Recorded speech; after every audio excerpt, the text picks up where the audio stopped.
Hello everyone, good morning. Welcome to Global Online. Myself Nihal. So today's is very important session 70 plus current affair expected MCQs हम देखने वाले हैं paper 1 के ऊपर। जिनका exam आने वाला है उनके लिए ये बहुत ही बेनिफिशियल रहेगा क्योंकि करंट अफेयर क्वेश्चंस पूछे जाते हैं एग्जामिनेशन में और उसमें बहुत सारे बच्चे हड़बड़ा जाते हैं या फिर कंफ्यूज हो जाते हैं। तो ये सारे क्वेश्चंस आपको बहुत हेल्प करेंगे आपका स्कोर बढ़ाने के लिए। तो ये लास्ट तक जरूर देखना और मैक्सिमम हो सके उतना शेयर करना। Before starting the session, very important thing I would like to tell you all that जिनका एग्जाम आने वाले हैं उनके लिए रिवीजन सीरीज हम लेके आए हैं पेपर 1 का, जिसमें आपको हिंदी और इंग्लिश में यूनिट वाइज एमसीक्यूज मिलने वाले हैं। ठीक है, अपडेटेड एमसीक्यूज ये रहेंगे आपके एग्जामिनेशन पैटर्न के हिसाब से। 5000 प्लस अपडेटेड क्वेश्चंस है इसमें, जिससे आपको बहुत सारी हेल्प होगी, रिवाइज होगा सब। शॉर्ट नोट्स है जो कि आप रिवाइज कर सकते हैं एग्जामिनेशन में जाने से पहले, बहुत ही क्विकली रिवीजन हो जाएगा।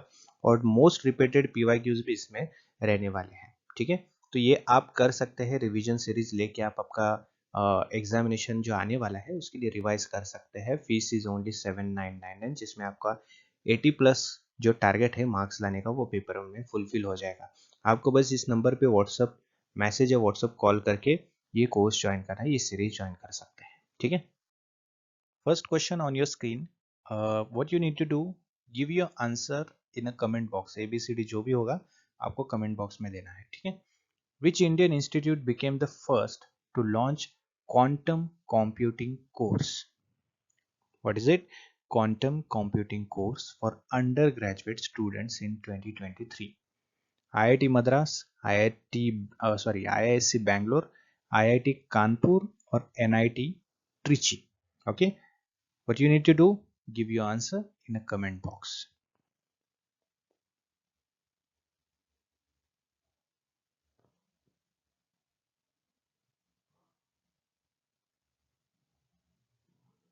So right answer of this question is option C, IIT Kanpur. Okay, इसका थोड़ा एक्सप्लेनेशन देख लेते हैं। सी, IIT कानपुर जो है उसने इंट्रोड्यूस किया था quantum computing course for undergraduate students. Okay, aiming to equip them with skills in this cutting edge technology. So basically इसका जो एम था IIT कानपुर का, अंडर ग्रेजुएट स्टूडेंट्स को ये कोर्स इंट्रोड्यूस करना, क्वांटम कंप्यूटिंग कोर्स, वो इसलिए कि जो टेक्नोलॉजी में जो भी स्किल्स बढ़ाने की ज़रूरत है, जो इक्विपमेंट्स हैंडल करने की, इक्विपमेंट्स यूज़ करने की जो ट्रेनिंग है ना, उसमें स्किल्स बढ़ाने के लिए, है ना, स्टूडेंट्स को स्किल्स बढ़ाने के लिए, अंडर ग्रेजुएट स्टूडेंट्स के स्किल्स बढ़ाने के लिए ये इनिशिएटिव लिया गया था IIT कानपुर के द्वारा। ठीक है, quantum computing is expected to revolutionize fields like cryptography, machine learning, optimization problems, right? So basically quantum computing will help you out to understand the problems, optimizing the problems। machine learning उसमें आ गया, cryptography उसमें सीखी जा सकती है ना, उसमें development करने के लिए, उसे ज़्यादा से ज़्यादा प्रमोट करने के लिए ये इनिशिएटिव लिया गया था। उसके बाद देखो, this initiative reflects India's growing focus on advance technologies in higher education. So basically in higher education digitalization को बढ़ाने के लिए, टेक्नोलॉजीज का ज़्यादा से ज़्यादा यूज करने के लिए ये इनिशिएटिव लिया जाता है। ठीक है, सो ये ज़रूर आप याद रखना, quantum computing course under graduate students के लिए IIT कानपुर ने शुरू किया था। ठीक है, next question, NEP 2020 implementation plan for higher education launched by UGC is named as शिक्षा मार्गदर्शन, शिक्षा समर्थन, शिक्षा सेतु और शिक्षा संकल्प।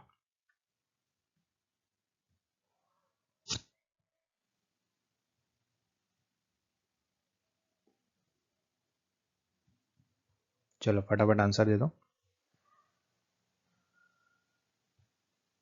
सो the right answer is option C, that is Shiksha Setu. ठीक है, देखो यूजीसी ने ये स्टार्ट किया था शिक्षा सेतु। ठीक है, the plan is aimed at implementing the goal of NEP 2020 in higher education, it focuses on increasing access, equity and quality. जो NEP, जो 2020 NEP है, उसका जो मेन ऑब्जेक्टिव है वो 3 ऑब्जेक्टिव है, इक्विटी, एक्सेस एंड क्वालिटी। ठीक है, तो ये एम पे फोकस करके ये इनिशिएटिव लिया गया था। By introducing multi disciplinary courses, digital learning platforms and flexible entry exit options. ठीक है, सो देखो ये इनिशिएटिव के साथ लॉन्च किया गया था UGC के द्वारा। तो इसमें डिजिटलाइजेशन होना चाहिए, डिजिटल प्लेटफॉर्म्स लॉन्च होने चाहिए, है ना।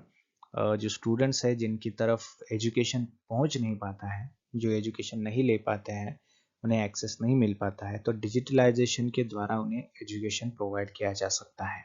एक हायर एजुकेशन उनके पास भी हो सकता है, वो भी हायर एजुकेशन का एक्सेस ले सकते हैं। ओके, इसलिए डिजिटलाइजेशन करने की ज़रूरत है। Then flexible entry and exit options उसमें भी है। आप जब चाहो आप पढ़ाई अपनी पूरी कर सकते हो, जब चाहे आप एग्जिट कर सकते हो, है ना। पॉज करके आप गैप लेके आप कंटिन्यू कर सकते हो आगे, ये भी इसमें NEP 2020 में एक बेनिफिट है। ठीक है, the initiative alliance with the vision of making India a global knowledge hub. Getting it, इसका जो एम है स्टार्ट करने का वो ये है कि इंडिया को ग्लोबल नॉलेज हब बनाना है। ठीक है, तो ये हेतु से इस एम से NEP 2020 implementation plan for higher education launch किया था UGC ने, जिसका नाम था शिक्षा सेतु। Which international university collaborated with IIT Bombay to set up dual degree program in energy system? Stanford University, University of Queensland, Oxford University or MIT?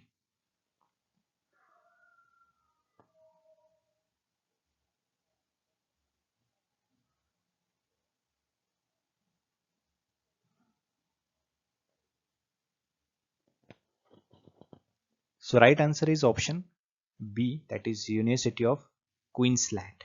Okay, याद रखना ये नाम, University of Queensland. IIT Bombay and University of Queensland jointly launched dual degree programme in energy system. तो ये basically initiative दोनों का है, IIT Bombay का और यूनिवर्सिटी ऑफ क्वींसलैंड। ठीक है, ये दोनों ने मिलके ये इनिशिएटिव लिया है। ठीक है, then the collaboration emphasises research and innovation in sustainable energy solutions. ठीक है, जो हमारा डिपेंडेंसी होता है किस पे, फॉसिल फ्यूल पे एनर्जी प्रोड्यूस करने के लिए, है ना, वो कम करके हमारी डिपेंडेंसी जो है नेचुरल रिसोर्सेज पे होनी चाहिए। ठीक है, ऐसा इनका एम है। ये जो कोलैबोरेशन है इसके लिए किया गया था, for research and innovation in sustainable energy solutions. Students can study the both institutions and gain international exposure aligning with global trends in energy education. समझ में आ रहा है? तो IIT Bombay, university of Queensland, इसमें जो भी है, जो भी स्टडीज किया जाता है ना, इसमें रिसर्च एंड इनोवेशंस करके बच्चों को और एक्सपीरियंस करा के, है ना, एक ग्लोबल लेवल एजुकेशन प्रोवाइड किया जा सकता है ना। They can also gain international exposure, global trends in energy education, right. So basically ये बहुत ही अच्छा इनिशिएटिव लिया गया है IIT Bombay and university of Queensland की तरफ से। ठीक है, याद रखना ही। Which recent initiative by Indian government aims to promote research in humanities and social sciences? Impress, Spark, Stride, Satyam. Easy one. We have already discussed in the theory lectures about this. What is it?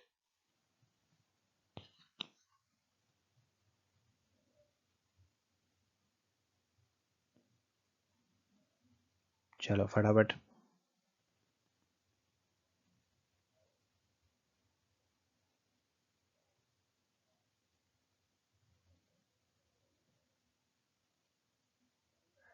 Okay, so right answer is option A, that is impress.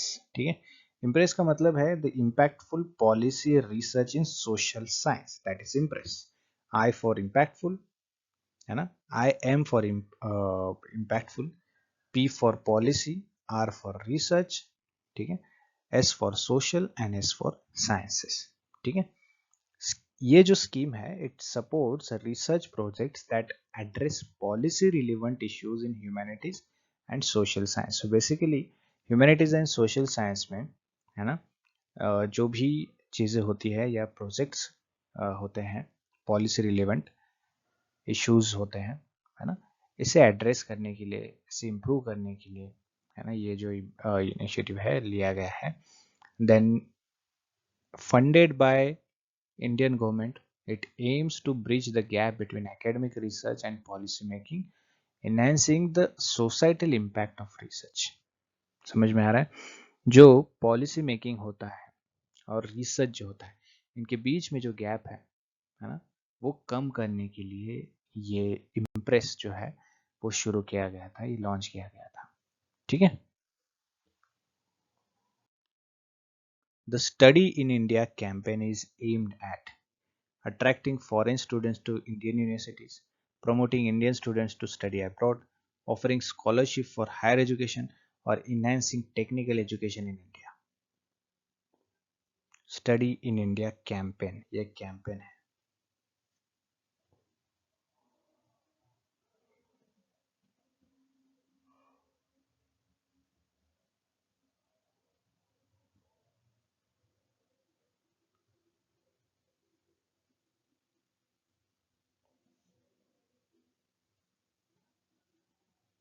So right answer is option A, attracting foreign students to Indian universities. That is Study in India campaign. Okay. Study in India initiative aims to position India as a global education hub by attracting international students। International students जो होते हैं, बाहर देश से जो students होते हैं, उन्हें इंडिया में पढ़ने के लिए अट्रैक्ट करने के लिए ये स्टडी इन इंडिया कैंपेन शुरू किया था। It's highlights India's quality education at affordable cost and cultural diversity, है ना। बेसिकली अफोर्डेबल प्राइस में, अफोर्डेबल फीस में, कम फीस में सबसे अच्छा क्वालिटी एजुकेशन जो है इंडिया में मिल सकता है ना, ये बताने के लिए ये कैंपेन शुरू किया था। समझ में आ रहा है? The programme includes scholarship and streamlined admissions process to make Indian institutions more accessible to foreign students, ठीक है। Next question, what is the primary focus of PM Usha program launched in 2023? Enhancing school education infrastructure, developing higher education and research facilities, strengthening technical education in rural areas, then universal education access। सोच के बताना।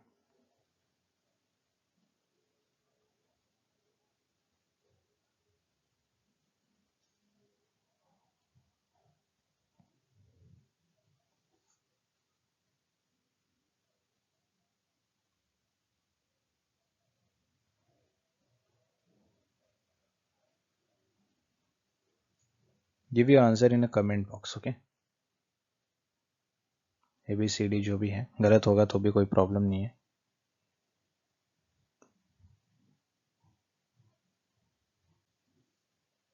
So right answer is option B, that is developing higher education and research facilities। इसके लिए ये PM Usha programme जो है launch किया गया था, इसके बारे में थोड़ा सा देख लेते हैं। PM उषा का मतलब है प्रधानमंत्री, PM मतलब प्रधानमंत्री, सबको पता है। उषा का इस पे यहाँ पे फुल फॉर्म है उच्चतर शिक्षा अभियान, ठीक है। This programme focuses on strengthening infrastructure and research capabilities in higher education institutions across India. India में जितने हायर एजुकेशन इंस्टीट्यूशंस है, वहाँ पे रिसर्च की कैपेबिलिटीज और इंफ्रास्ट्रक्चर को डेवलप करने के लिए, बढ़ाने के लिए, अच्छा करने के लिए ये इनिशिएटिव है। It aims to improve the quality of education and promote multidisciplinary learning line with NEP 2020, ठीक है। Next question, which Indian state recently topped the performance grading index for higher education by Ministry of Education? Tamil Nadu, Karnataka, Maharashtra, Kerala।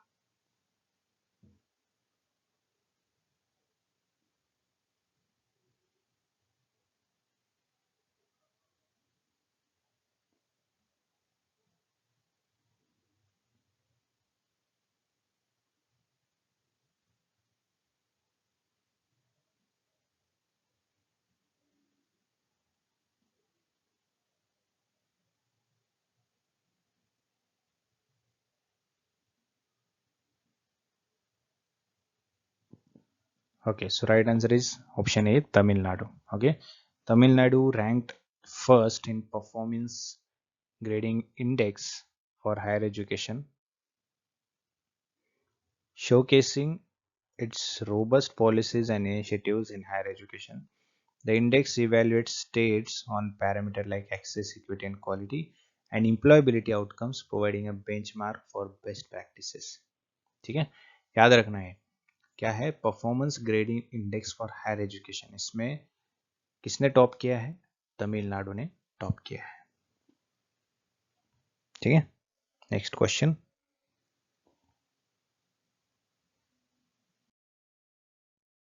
What is the objective of academic bank of credits, जिसे ABC short में कहा जाता है? Providing financial assistant to students, allowing credit transfer and accumulation across institutions, funding research projects, ensuring uniform curriculum across universities.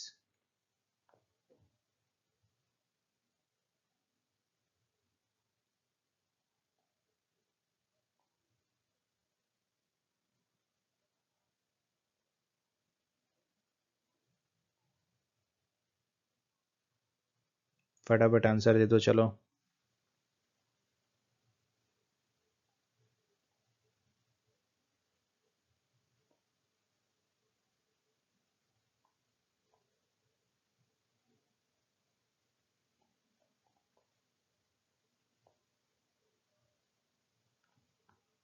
So right answer is option B, allowing credit transfer and accumulation across institutions.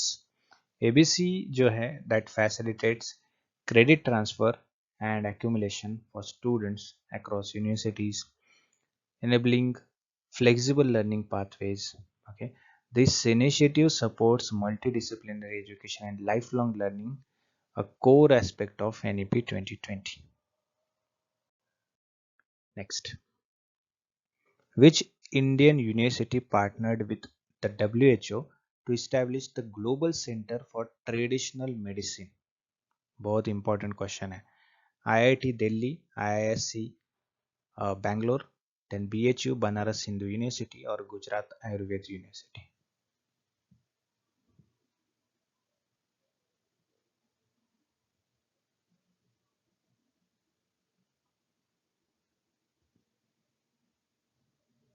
So right answer is option D, Gujarat Ayurveda university. ठीक है, WHO के साथ जो है university ने क्या किया है, पार्टनरशिप किया है। ठीक है, the World Health Organization established its global centre at traditional medicine at Gujarat Ayurved University, Jamnagar. This collaboration aims to promote traditional medicine practices, integrate them with modern healthcare, emphasizing evidence-based research and global outreach. समझ में आ रहा है? तो ये बहुत ही अच्छा initiative है।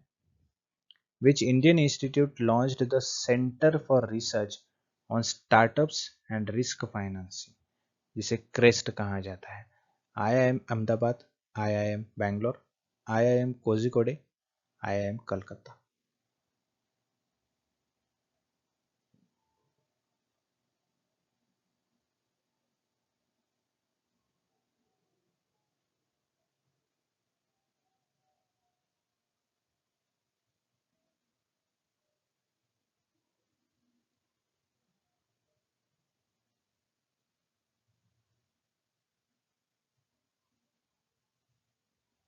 So right answer is option A, IIM Ahmedabad. ठीक है, अहमदाबाद IIM ने इस्टेब्लिश किया है क्रेस्ट को to support research and entrepreneurship, startups and risk financing. ठीक है, then the centre focuses on understanding the dynamic of startup ecosystem, venture capital and risk management strategies, and aim to provide evidence-based insight to policymakers and entrepreneurs. Okay. What is the name of Unified Faculty Recruitment Portal launched by University Grant Commission for Central Universities? ठीक है, central universities के लिए UGC ने ये launch किया था portal. ठीक है, यूनिफाइड फैकल्टी रिक्रूटमेंट के लिए। उसका नाम क्या है? CU कनेक्ट, CU चयन, CU रिक्रूट या फिर CU टैलेंट? ओके, आप इसका आंसर जो है वो कमेंट बॉक्स में भी दे सकते हैं।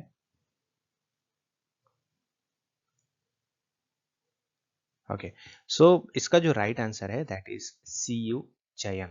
ओके, सी यू चयन जो है ये यूजीसी ने स्टार्ट किया, इसका एक्सप्लेनेशन देख लीजिए। UGC has introduced C U Chayan, a centralized portal designed to streamline faculty recruitment across central universities. Okay, for recruitment purpose this initiative was taken by the UGC.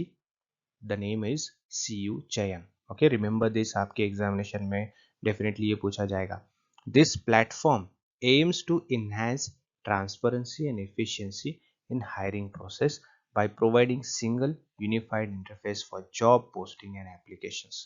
Okay, so here you can post the jobs for particular central universities. You can apply over there. Okay, it is a single unified interface or platform where you can hire the people or apply for a job as well. Okay, so here you can apply for a professor job or assistant professor job, or the universities will post the job what we say, the recruitment purpose. Okay, so once they post the job on a portal, the people will apply for the post and the job is done. Okay, so this way it happens. Applicants can access information about vacancies, submit applications, track the status through this portal, thereby simplifying the recruitment process and ensuring uniformity across the institutions. So once the post is done by the universities, by the institutions, okay, the applicants can uh, access their the vacancies which are available or not. If the vacancy is available, they can apply for the post. Okay, once they have applied, then they can track their status for the application. Okay, and on the same portal. So basically on the same portal, on a one portal, these all things are happening. Okay, all the recruitment process is happening. Okay, so name of this portal is CU chain, which is launched by UGC. ठीक है, याद रखना है। The the first ever India Stack Developer Conference was held in city on January 25, 2023. Mumbai, New Delhi, Chennai or Agra. The first ever India Stack Developer Conference. India Stack Developer Conference. January 25, 2023. तो ये जो questions है ये हमारे जो पिछले year के जो क्वेश्चंस है, ओके, पिछले ईयर के जो करंट अफेयर न्यूज़ है वो सारे कवर हो जाते हैं इसमें। ठीक है, New Delhi is the correct answer. ठीक है, देखो ये बहुत ही इंपॉर्टेंट है एग्जामिनेशन पर्सपेक्टिव से। The inaugural India Stack developer conference took place in New Delhi on 25 Jan 2023। ये तो पता चल गया, it was started in New Delhi. Then the conference focused on India's digital public infrastructure known as India Stack, okay, which includes technologies like Aadhaar, UPI or DigiLocker.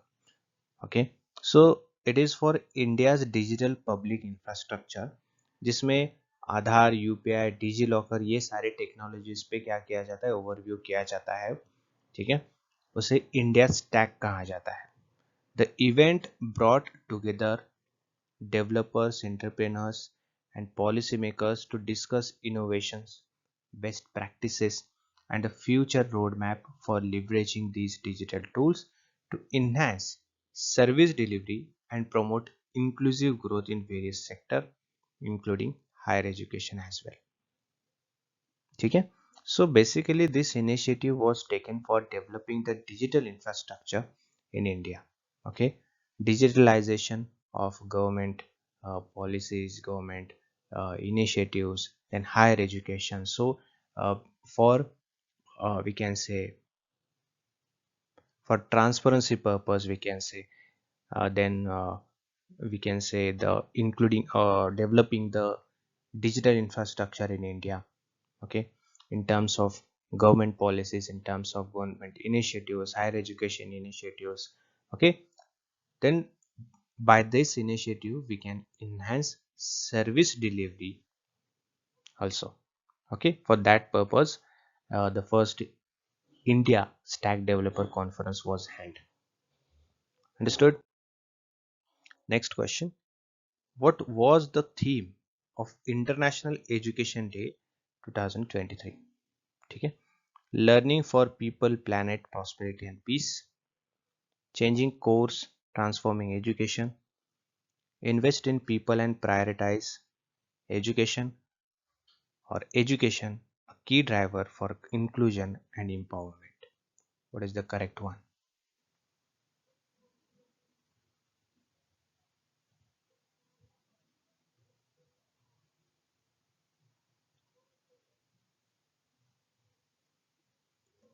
So right answer is option C, invest in people and prioritize education. ठीक है? See, International Education Day 2023, observed on January 24, adopted the theme invest in people and prioritize education. This theme underscored the critical need for increased investment in education to develop human capital, foster innovation, and drive sustainable development. Okay, so basically, the purpose of or the uh, this initiative was taken in International Education Day 2023. Okay, the theme of the education day was invest in people and prioritize education. Okay, तो ये जो initiative लिया गया था, ये जो theme रखी गई थी, वो किस चीज के बेस पे रखा गया था कि इसके जो कुछ टारगेट्स है ना, that is critical need for increased investment, मतलब एजुकेशन सेक्टर में ज़्यादा से ज़्यादा इन्वेस्टमेंट करना चाहिए और वो चीज़ जो है वो बहुत ही इम्पोर्टेंट है. ओके, एंड ऑल्सो इसमें इन्वेस्ट करके हमारा human capital, foster innovation, sustainable development, ये जो सारे हमारे टारगेट्स है वो कंप्लीट हो जाते हैं. ठीक है, it highlights the role of education in empowering individuals, promoting quality and contributing to overall socio-economic progress of societies worldwide.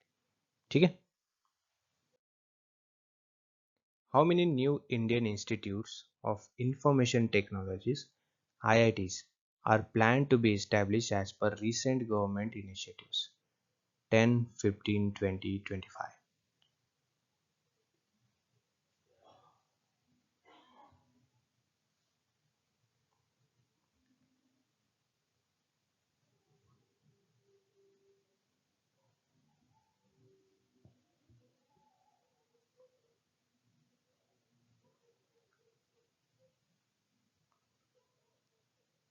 So the right answer is option C, that is 20. Okay. See, the Indian government has announced plans to establish 20 new Indian Institute of Information and Technology. नए 20 institute निकालने, नए 20 IITs निकालने हैं across the country, पूरे भारत में.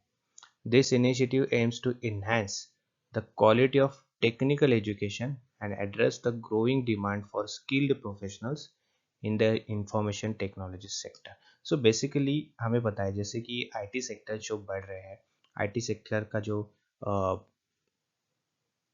Demand जो बढ़ रहा है, उस हिसाब से हमारे इंडिया में IITs का बढ़ना ज़रूरी है, and that initiative was taken for by the government of India.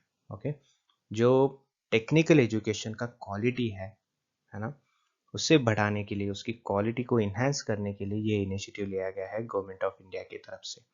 The new IITs are expected to serve a centres of excellence, fostering research and innovation and contributing to the development of a robust IT ecosystem in India. So basically IT sector जो है India में वो तो develop होंगे ही, उसी के साथ हमारा टेक्निकल एजुकेशन का क्वालिटी है वो भी बढ़ेगा, उसी के साथ हमारे रिसर्च और इनोवेशंस जो ये जो R&D होता है, रिसर्च और इनोवेशंस एंड डेवलपमेंट जो चीज़ होती है वो भी बढ़ेगी. Okay, for that purpose that initiative was taken. What is the primary objective of National Program of Earthquake Engineering Education (NPEE)? To provide earthquake resistant infrastructure in universities, to promote research and education in earthquake engineering, to offer scholarships to students in engineering or to conduct earthquake simulations. Okay, basically ये higher education और environment दोनों में भी cover हो सकता है.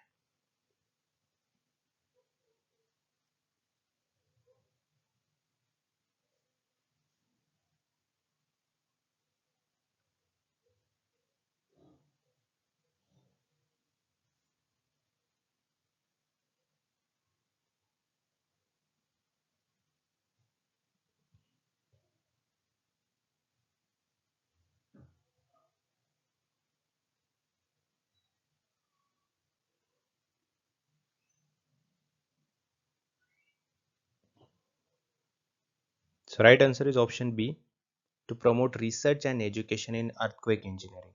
Okay, देखो, the National Program of Earthquake Engineering Education NPEE is an initiative aimed at enhancing education and research in earthquake engineering. ठीक है, its primary objective is to develop a pool of trained professionals capable of designing and constructing earthquake resistant structures, thereby mitigating the risk associated with seismic activity. So basically कुछ ऐसे experts को यहाँ पे assign किया गया है design करने के लिए, कंस्ट्रक्ट करने के लिए अर्थक्वेक रेजिस्ट स्ट्रक्चर्स, मतलब अर्थक्वेक को रोकने के लिए तो नहीं बोल सकते, बट उससे बचने के लिए, उसे मिटिगेट करने के लिए, उसका रिस्क कम करने के लिए कुछ ऐसे चीज़ें डिज़ाइन की जाए, ऐसे स्ट्रक्चर कंस्ट्रक्ट किए जाए, है ना. उसके लिए कुछ ट्रेंड प्रोफेशनल्स को हमने क्या किया है, यहाँ पे असाइन किया गया है. Then the program supports the integration of earthquake engineering courses into engineering curricula and encourages research in the critical field. So basically earthquake जो है, ये जो मुद्दा है ना, इसमें रिसर्च होना चाहिए, इसमें स्टडी होना चाहिए, इसमें प्रोजेक्ट्स होने चाहिए, है ना. तो ये चीज़ें इसमें इंजीनियरिंग को बढ़ाने के लिए, इसमें रिसर्च ज़्यादा होने के लिए ये जो इनिशिएटिव है वो लिया गया है. ठीक है. Next question. The Ministry of Education recently launched the Digital University Initiative. What is its main objective? इसका ऑब्जेक्टिव क्या है, एम क्या है, हेतु क्या है? ठीक है. Provide online degrees from foreign universities, offer personalized learning through digital platforms, train teachers in digital pedagogy, replace physical universities with virtual ones.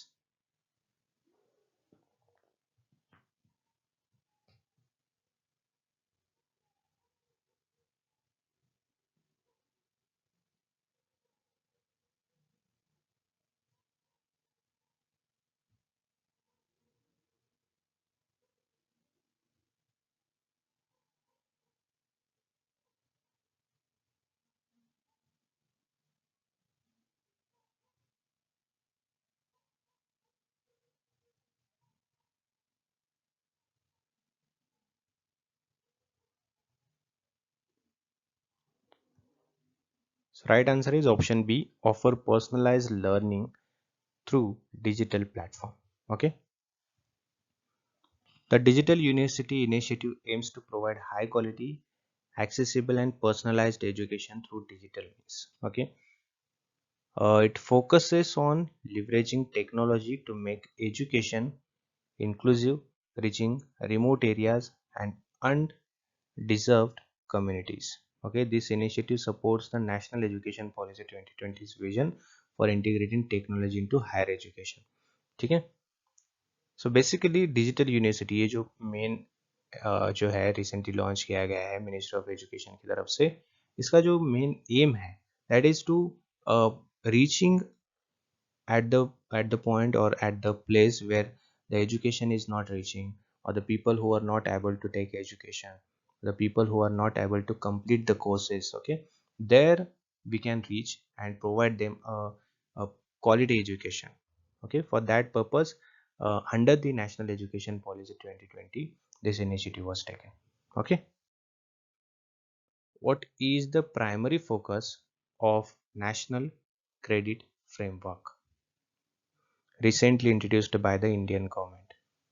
standardizing examination pattern across India, allowing academic credits to be earned and transferred across institutions, providing interest-free loans for higher education, focusing on technical education reforms. आपको पता है इसका answer आप comment box में भी दे सकते हैं. Okay.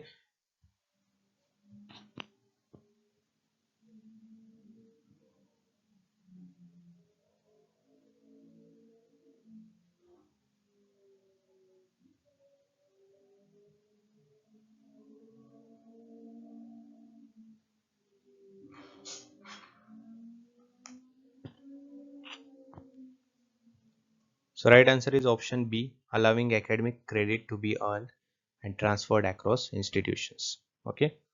So that is the national credit framework. इसका जो एम है यही है कि क्रेडिट बेस पे क्रेडिट अर्न करने हैं और वो इंस्टीट्यूशंस को ट्रांसफर भी कर सकते हैं.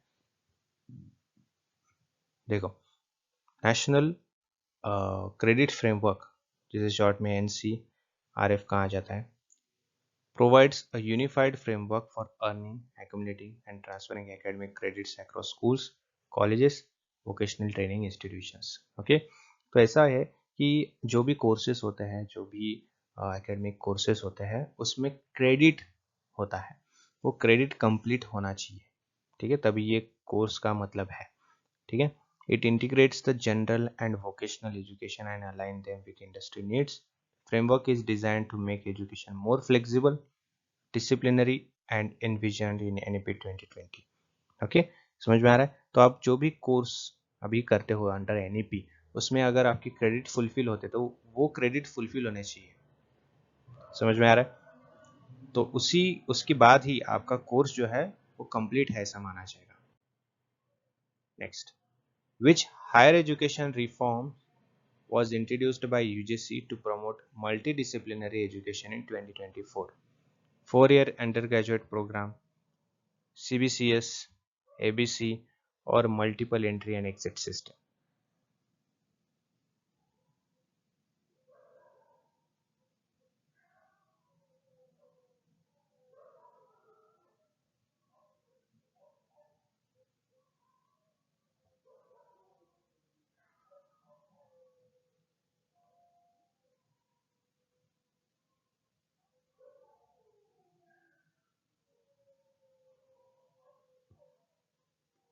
So right answer is option D, multiple entry and exit system, जिसे MEES कहा जाता है.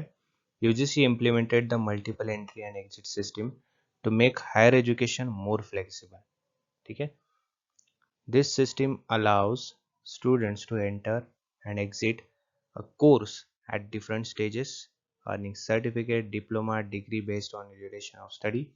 It facilitates lifelong learning and accommodates diverse learning needs. देखो, ये जो है different stages like certificate, diploma, degree, है ना, ये जो अपना सिस्टम है ना, 1 साल किया तो सर्टिफिकेट, 2 साल किया तो डिप्लोमा, 3 साल किया तो डिग्री और 4 साल किया तो वो क्या माना जाता है, रिसर्च माना जाता है. ठीक है, ऐसा हमारा अभी NEP का जो कोर्स है उसमें माना जाता है. ठीक है. Next, what is the focus of ज्ञान दर्शन 2.0 initiative launched by IGNOU? Broadcasting lectures through television, establishing virtual classrooms in rural areas, promoting research collaborations with international universities, and offering the free digital resources for students.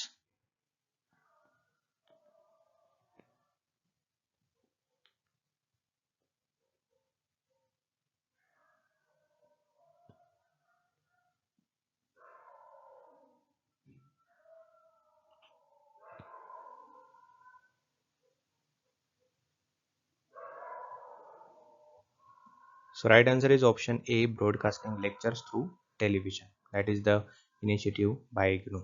ठीक है.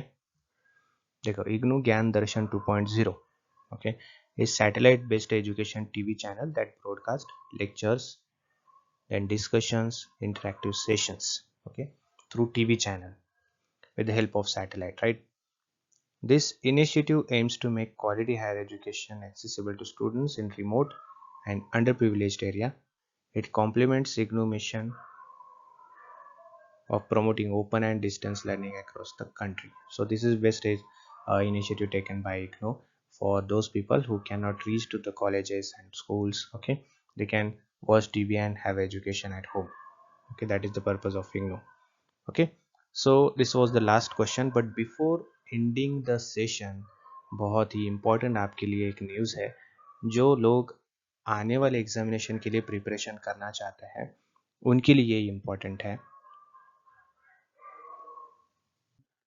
Which of the following was the theme of 2024 World Environment Day? Okay, so on a World Environment Day 2025, the latest Environment Day, there was a theme on that day. Okay, so what was the theme? The options are here: beat plastic pollution, only one earth, or ecosystem restoration, or climate action now.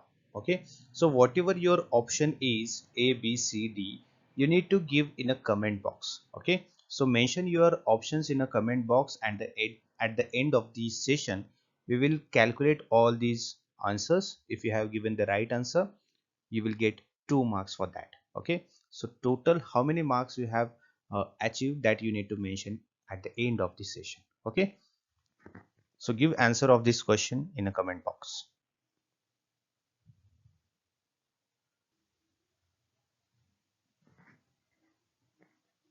This is related to the World Environment Day 2024,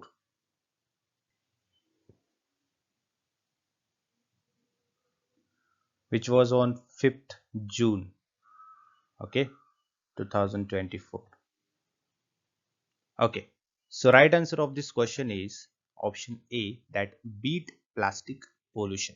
Okay, so World Environment Day 2024, the theme of that day was beat plastic pollution. Okay, so in 2024, World Environment Day focused on addressing the global plastic pollution crisis. So basically, on that day, the world was taking the initiative for the addressing the plastic pollution crisis all over the world, right? Globally. So coordinated by UNEP, the campaign aim to create the awareness and push for international policies to reduce plastic waste. Okay, so how we can reduce the plastic waste, what initiatives that world should take to reduce those kind of environmental uh, degrading uh, responsible factors, right?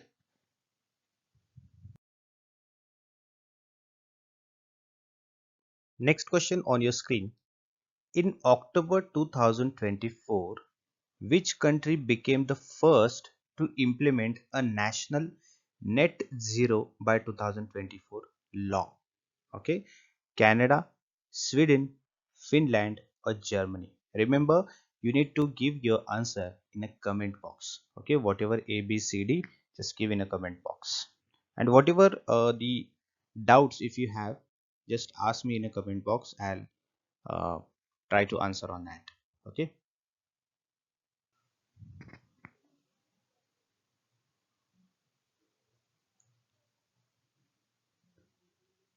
Everyone should answer. Okay, so right answer is option C, that is Finland. Okay, Finland is the correct answer. Finland is the first country who implemented the national net zero by 2040 law. Okay, see, Finland passed a comprehensive law committing to achieve net zero greenhouse gas emission by 2040. Okay, so basically it is a we can say the national law which was firstly implemented by Finland.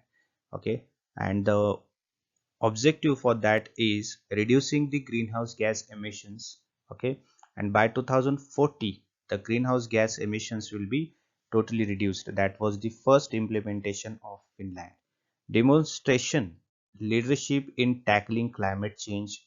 The legislation sets clear timeline and mandates the emissions reduction across sectors. So basically there is a law, there are the legislations, okay, or the limitations are set. Okay, the timelines are set. Okay, how to take initiatives, or what kind of initiatives should be taken to reduce the greenhouse gas emissions. Okay, understood? So Finland is the first country for implementing the national net zero by 2040 law, which was in October 24. Okay, next question, please focus on that.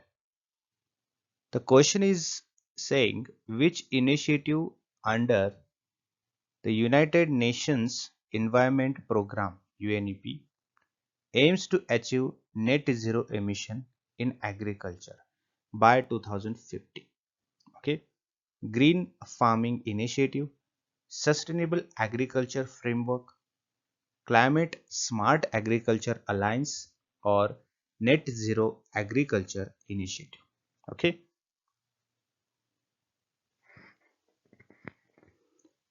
net zero emission is it is like a initiative for reducing the greenhouse gases which is there in atmosphere and which are produced by the human activities. Okay, and those will be balanced by the amount removed from the atmosphere over the given period. That is the net zero emission. Okay, and this can be achieved through the some of the initiatives like reducing the amount of greenhouse gas emissions, removing greenhouse gas from the atmosphere, then using sources of energy uh, that don't produce the greenhouse gases. Okay, like wind and solar power is there. Okay, so through these initiatives we can achieve that net zero emission. Okay, so right answer of this question is option D, that is net zero agriculture initiative. Okay, so see here, which is launched in 2024. Okay, the net zero agriculture initiative focuses on reducing methane emission. Okay, please remember this name, net zero agriculture initiative. Okay, focus of this is on reducing methane. Okay, methane emission. Clear? Improving soil carbon sequestration and promoting climate resilient farming practice globally. Okay, so what is net zero agriculture initiative? It is like improving, or we can say promoting, the climate resilient farming practices, that is also globally. Clear? Please remember these points. Next question. Which major Indian city was ranked as the most sustainable city in the 2024 Sustainable Development Report by CSE? Okay, Bangalore, Chandigarh, Pune, Hyderabad.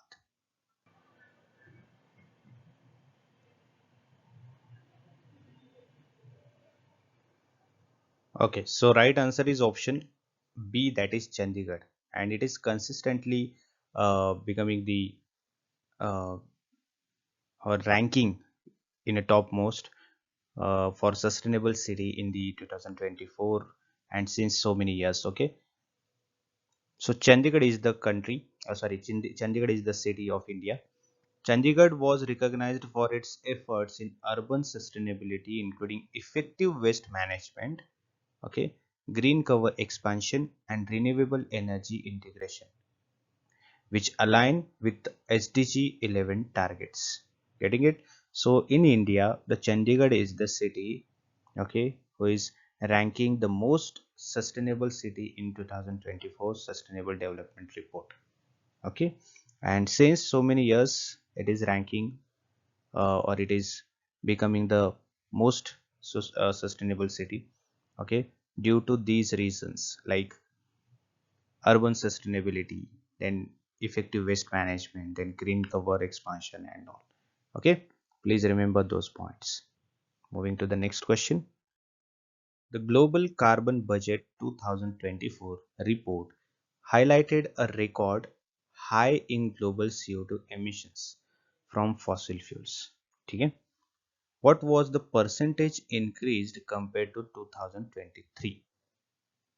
1.5%, 2.7%, 3.1%, or 4.5%?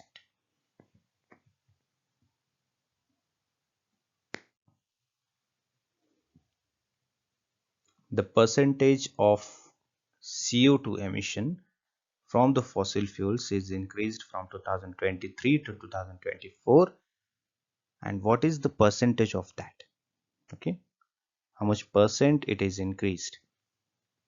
So it is increased by 2.7%. Okay, from 2023 to 2024 it is increased by 2.7%. See, the global carbon budget 2024, okay, GCB 24 revealed that CO2 emission increased by 2.7%, primarily due to post-pandemic industrial rebound and increased energy demands. Okay, and that is also especially in non-renewable sectors. Getting it? So basic reason, or we can say the major reason for increasing 2.7% in CO2 emission, that is the post-pandemic industrial rebound and increased energy demand. Okay, ये भी याद रखना है आपको. Okay, next question is, which of the following global organizations introduced the green credit system in 2024 to incentivize sustainable practices? Okay, options are here on your screen. International Monetary Fund, then UNFCCC, World Bank, and World Economic Forum. Actually, green credit system is like providing the financing for supporting the number of green credit initiatives, like credit market, green credit market, climate finance, green bonds are there. Okay, these kind of things. So World Bank is the correct answer. The World Bank has initiated with this. Okay, and the World Bank is providing the financial support, okay, in the term of green credit system. Okay, see here, the World Bank green credit system rewards industries and businesses for adopting sustainable practices such as renewable energy, then use and emission reduction aligning with global climate goals. Okay, next question, the mission life. Okay, the mission life initiative, heavily promoted by India in 2024, focuses on what key aspect of sustainability? Okay, promoting renewable energy adoption, encouraging sustainable lifestyle, reducing urban plastic waste, or advancing circular economy practices. Okay, mission life initiative. So this initiative was taken by India, okay, for a global movement, we can say, to encourage individuals and communities to protect the environment. That is Mission Life Initiative. Okay, so right answer is option B, to encouraging sustainable lifestyle. Okay, getting it? See, Mission Life, lifestyle for environment, it is also called lifestyle for environment, emphasizes individual and collective actions to adopt environmentally friendly habits, reduce waste, and promote sustainable consumption. Okay, moving to the next question. Which of the following is true regarding the Global Biodiversity Framework Fund launched in 2024? It was established under UN Convention on Biological Diversity, or the fund aims to restore degraded ecosystem by 2030. India and Brazil placed significant contribution to the fund, or it focused on protecting endangered marine species. Okay, options are here: 1, 2 and 3, 1, 3 and 4, 2, 3 and 4, or 1, 2 and 4. Okay, which one is correct? You need to give answer in a comment box.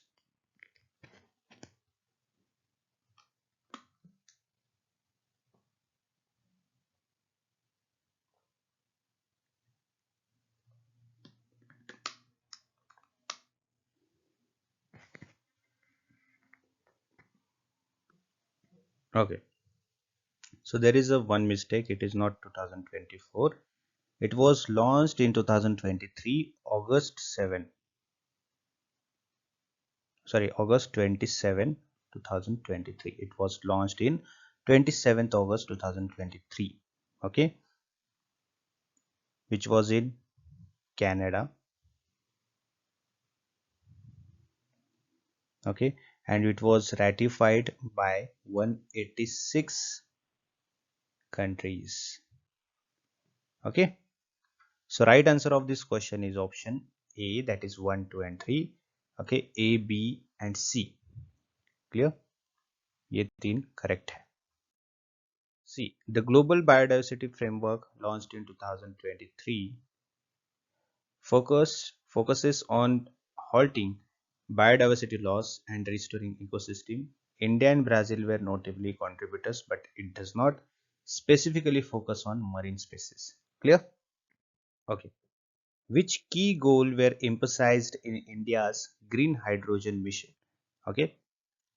Producing 5 million metric ton of green hydrogen annually by 2030, then achieving 50% renewable energy capacity by 2027, exporting green hydrogen to Europe and Japan, or setting up hydrogen technology development hub. Okay, options are here.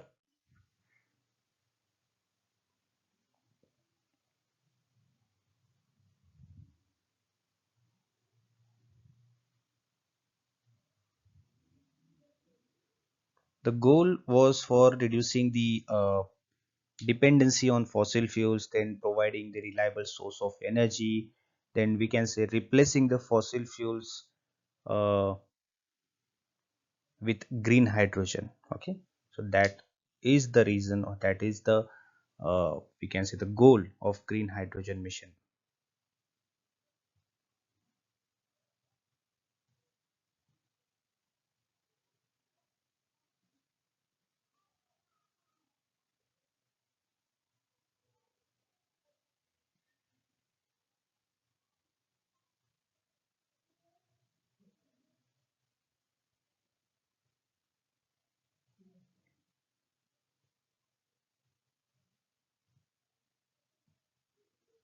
So right answer is option B, that is 1, 2 and 1, 3 and 4. Okay, 5 million metric ton green hydrogen annually producing, then exporting green hydrogen to Europe and Japan, and 4 is the one. Okay, India's green hydrogen mission aims to 5 million metric ton production, exporting green hydrogen to global markets, then establishing development hub, and 50% renewable energy goal is separate from this mission. Okay, next question. Which of the following were key outcomes of 2024 UN Climate Ambition Summit? Okay, agreement to phase out unbeatable coal use by 2035, commitments to triple renewable energy capacity by 2030, establishment of global renewable energy agency, then new targets for climate financing or climate finance by developed nations. Okay, give your answer in a comment box.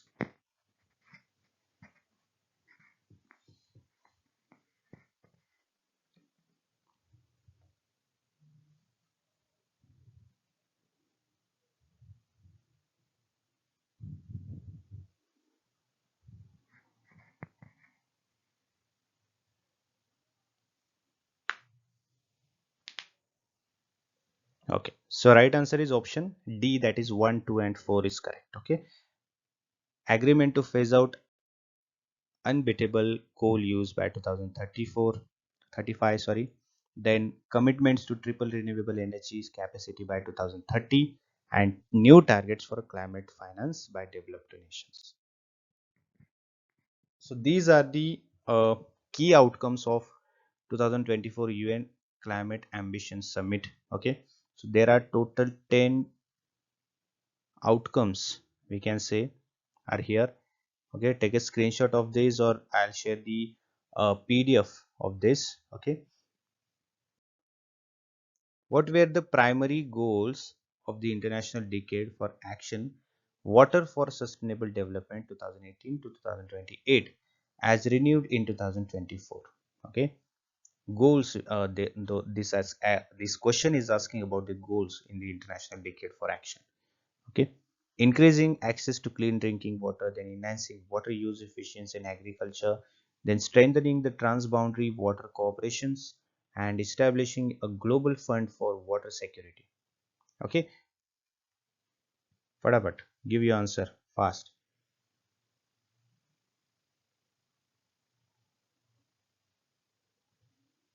International Decade for Action Water for Sustainable Development 2018-2028.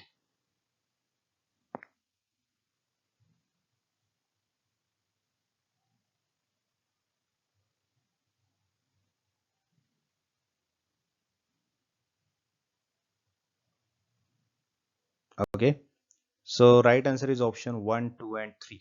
Okay, 1, 2 and 3. Okay, see, say this first. These are the total, we can say, the goals of the International Decade for Action on Water for Sustainable Development, actually, which was initiated in 22nd March 2018 and March 22nd in 2028. Okay, uh, till 28 it is going to be in action, right? And the goals are here on your screen. Then accelerate efforts to address water related challenges, the advance sustainable development, promote cooperation and partnership, build global partnership, raise awareness. These kind of goals are there in this initiative. Okay, and this is a United Nations initiative, by the way. Okay, that runs from March 22 2018 to March 22 2028. Clear? Moving forward, what were the key focus areas of India's Mission Amrit Sarovar Progress Report released in 2024? Rejuvenating 50,000 water bodies by 26, enhancing community-based water management system, increasing urban water storage capacity, or providing incentives for rainwater harvesting. Okay, Mission Amrit Sarovar. Remember this. Okay. What is it? Mission Amrit Sarovar of India.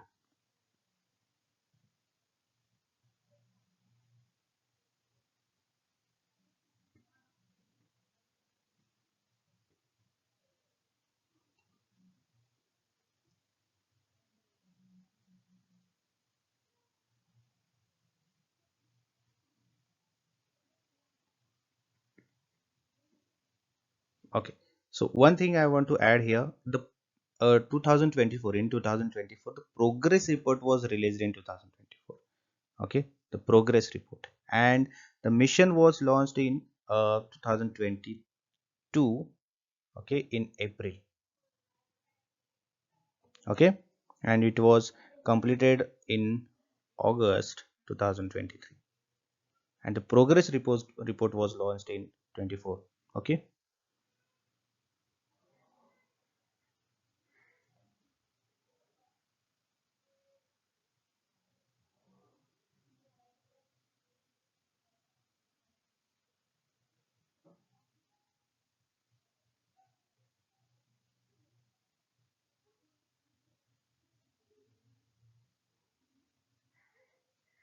So right answer is option C, that is 1, 2 and 4. Okay. Mission Amrit Sarovar aims to rejuvenate 50,000 water bodies, that is the goal. Then promote community-based water management. Then incentivize rainwater harvesting. Urban water storage is not primary focus. Okay. And Mission Amrit Sarovar is a program that aims to develop and rejuvenate water bodies in India to conserve water for future. That is the aim for this initiative. These are the goals of this initiative. Like the mission's goal is to develop, rejuvenate at least 75 water bodies or Amrit Sarovar in each district. Okay, target is create minimum 50,000 Amrit Sarovar across the country. Objective is, the mission's objective includes increasing the availability of water on surface and underground, focusing on water stressed areas. And launch date is launched in 2022 April 2000, April 24. Okay, the part of Azadi Ka Amrit Mahotsav celebration. Clear?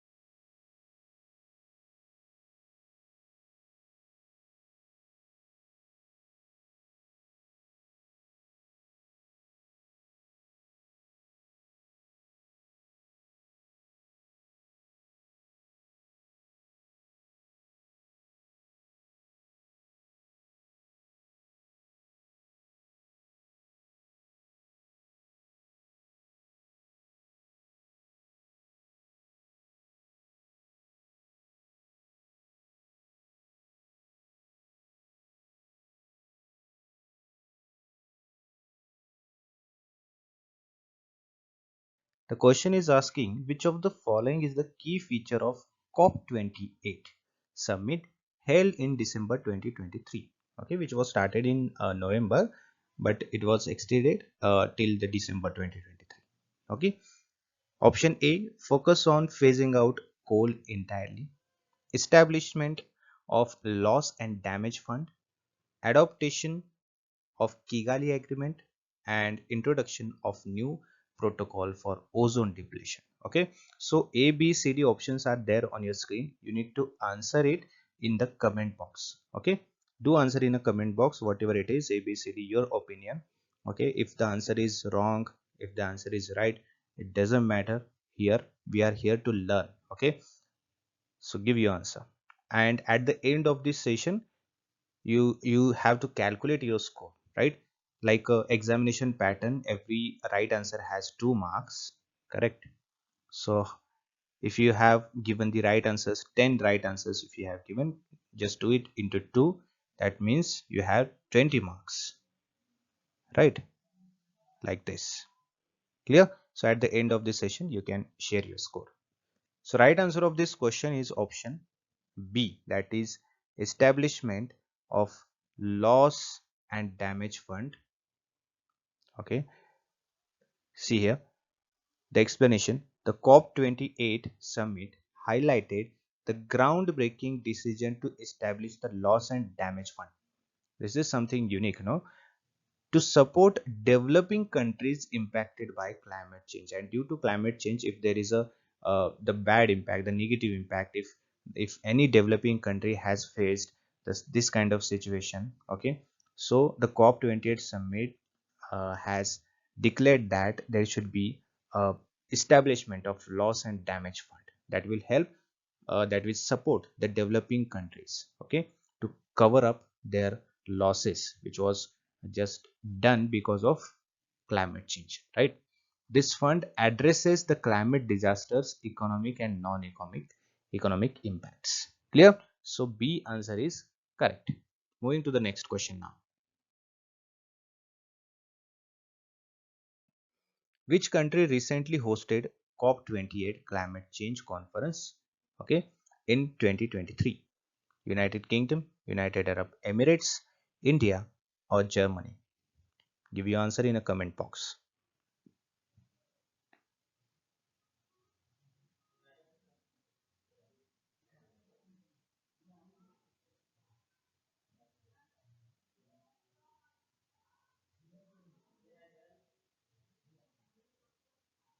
So option B, United Arab Emirates is the correct answer.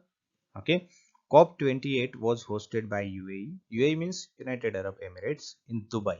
Okay. Focusing on global efforts to combat climate change and review the progress of Paris Agreement. So basically, the COP28 was hosted by UAE, and the focus of this COP28 was on combat climate change and progress of Paris Agreement. Okay, the key discussion included energy transition, climate finance, loss and damage funding. Okay, so the key elements or the key points that have focused in the COP28 was the loss and damage fund that we have seen in the previous question. Then energy transition is there, and climate finance is there. Okay, so just remember COP28 was uh, hosted by UAE. Okay, question, the lifestyle for environment, that is life. Okay, remember this name, it's very important. This is campaign. Okay, introduced by India, was endorsed at which international summit? G20 Summit 2023, COP27 Climate Summit, BRICS Summit 2023, World Economic Forum.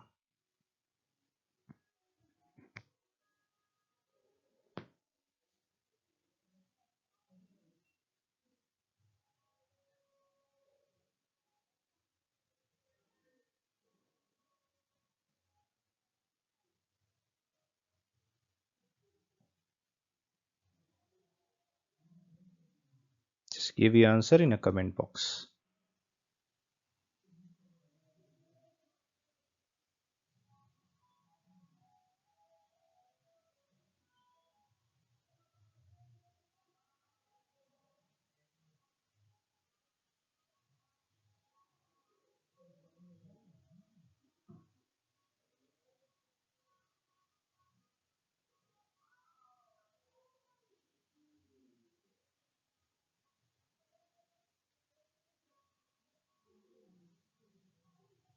Okay, so right answer of this question is option A, that is G20 Summit 2023.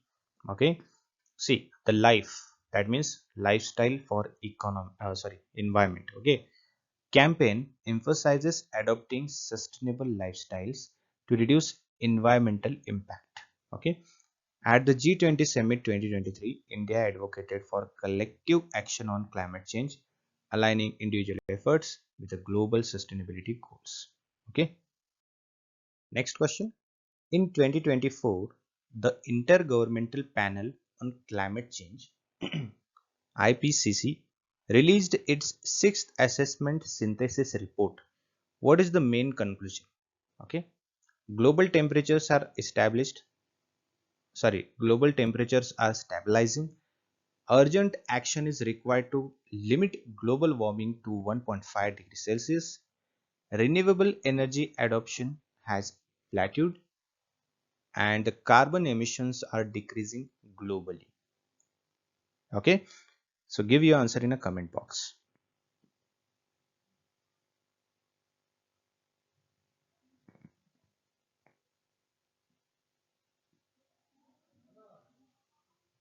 Right answer is option B. Urgent action is required to limit the global warming to 1.5 degrees Celsius. Okay. See, the IPCC reports highlights the accelerating impact of climate change and stress that the need for immediate large-scale emission reductions to avoid surpassing 1.5 degrees Celsius threshold. Right.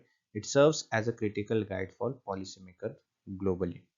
Right, so this is very a big initiative and that is immediate initiative that is necessary for reducing the emissions, reducing the components or the responsible factors for the uh, climate change. Right, this is the biggest initiative.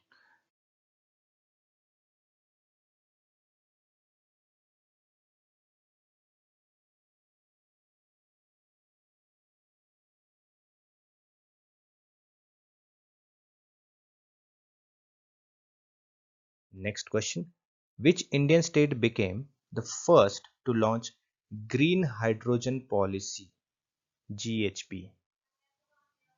Okay, 2023. Maharashtra, Tamil Nadu, Kerala or Gujarat? Whatever the questions we are taking here, just try to remember those. Okay, and make notes of it. Okay,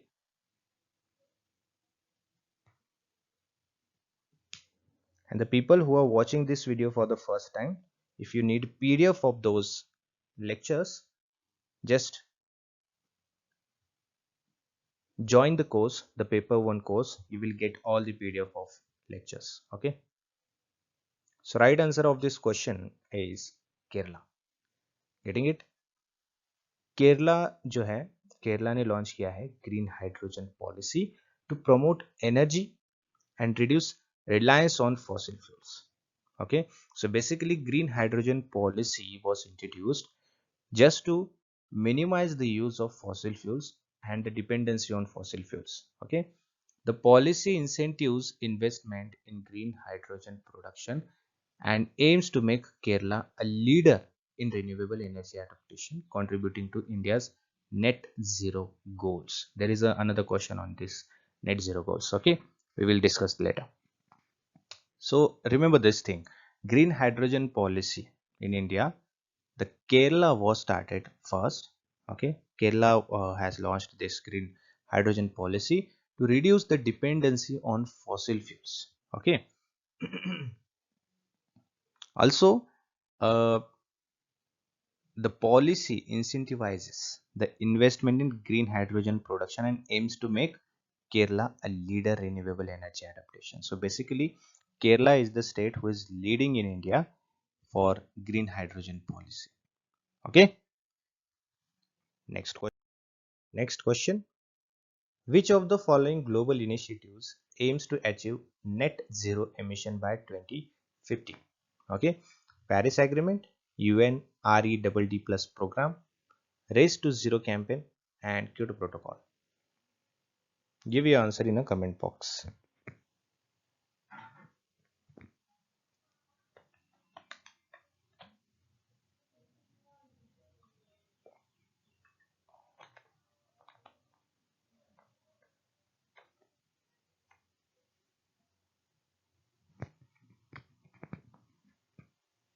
So right answer is option C, Race to Zero campaign.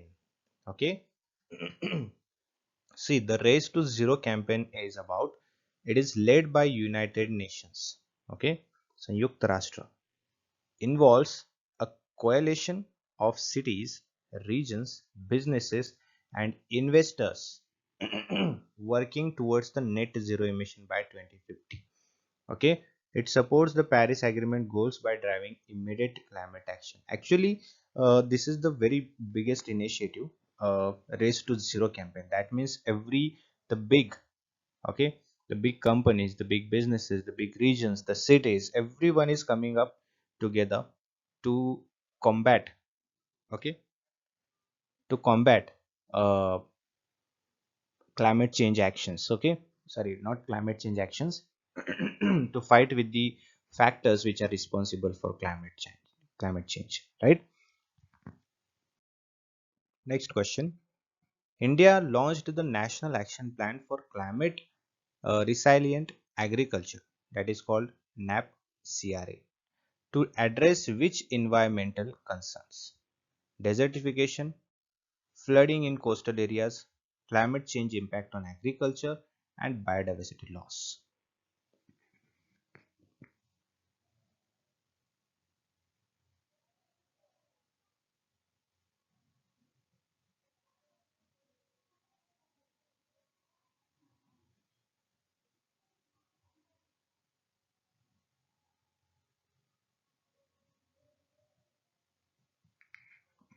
So right answer is option C, climate change impact on agriculture.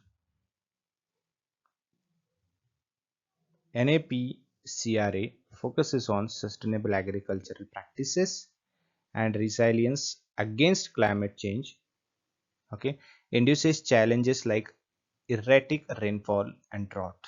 It encourages the adoption of climate smart techniques to ensure food security.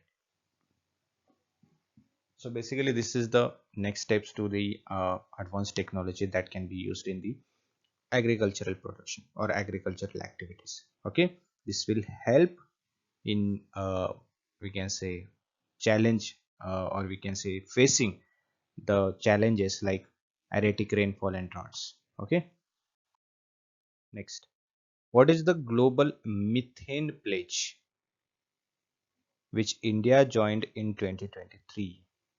A commitment to phase out methane emission by 2040, an agreement to reduce methane emission by 30% from 2020 levels by 2030, a policy to limit methane use in industrial processes, or a treaty for banning methane extraction.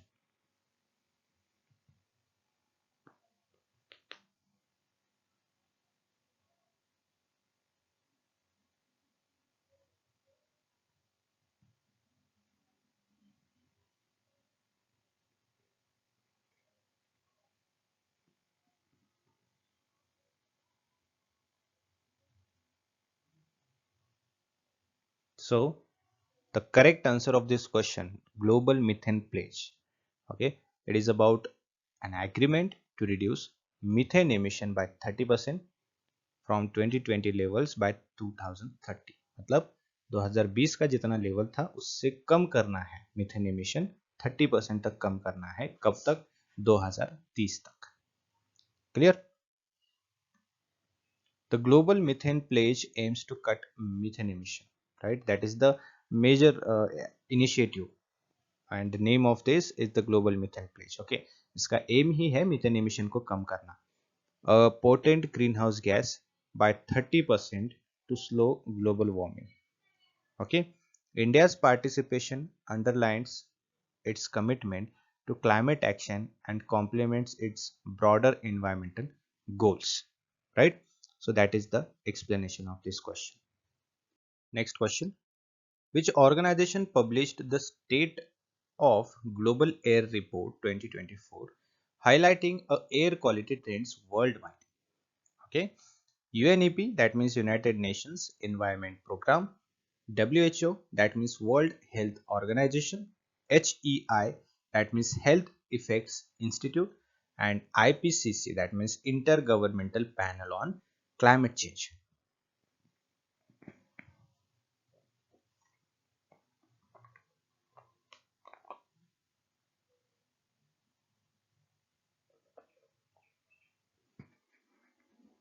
Don't forget to share your score at the end of the session. Okay.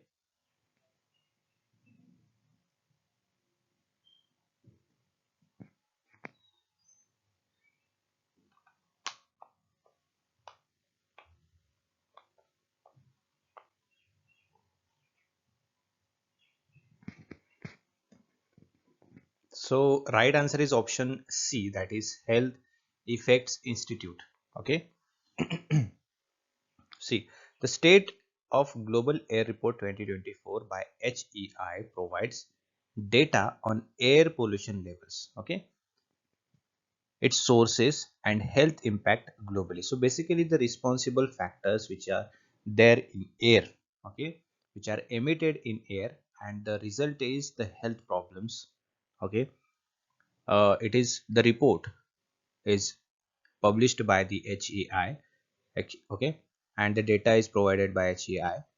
It underscores the urgent need for policies to tackle pollution and improve the public health. So basically the real condition or the current condition of air quality, we can say, and the pollutions that are emitted, that is there in the air, okay, will be calculated, and will be the report will be published, the report will be prepared, okay, and through that we can take decisions through uh, to tackle the pollutions and improve the health, public health, right? So that is the main purpose of State of Global Air Report. Okay. Next, India's national bioenergy mission focuses primarily on harnessing wind energy, utilizing biomass for renewable energy, promoting biofuel powered vehicle, conserving biodiversity in ecosystem.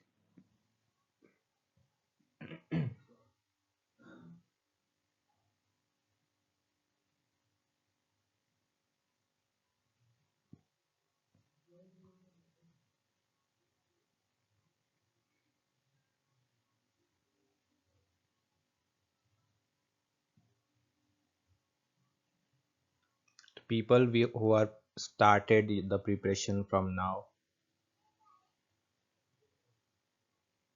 join the complete paper 1 complete course, the paper 1 test series course, okay, through this mobile number. You can also join paper 2 course as well by contacting on these numbers, okay. So right answer is option B, utilizing biomass for renewable energy.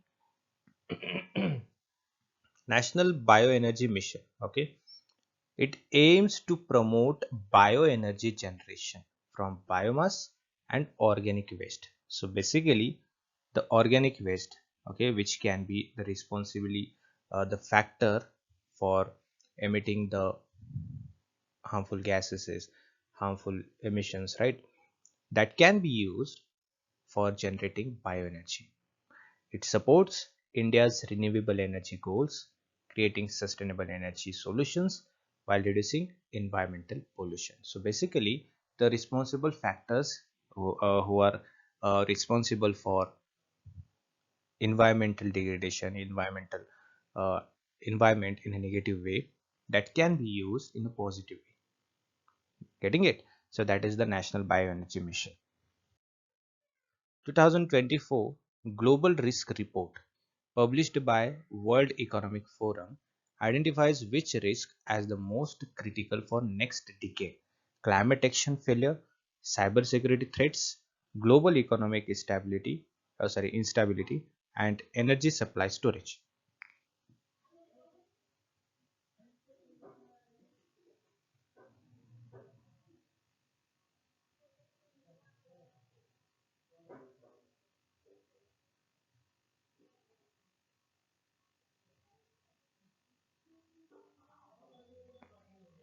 So right answer is option A, climate action failure. Okay, this could be a very a critical one for next decades. The report underscores climate action failure as the most severe risk due to delayed mitigation efforts. Okay, we have a mitigation policies, we have a mitigation strategies, but we are lacking to implement them in a proper way, right? And delaying the mitigation strategies and efforts, right? So that can be a major reason for climate action failure in the next decades and all. This highlights the needs for urgent international cooperation and investment in renewable energy and sustainable practices. Otherwise, you know, which which Indian city topped the Sustainable Development Goals (SDGs) Urban Index 2024? Bengaluru, Chandigarh, Surat, Shimla.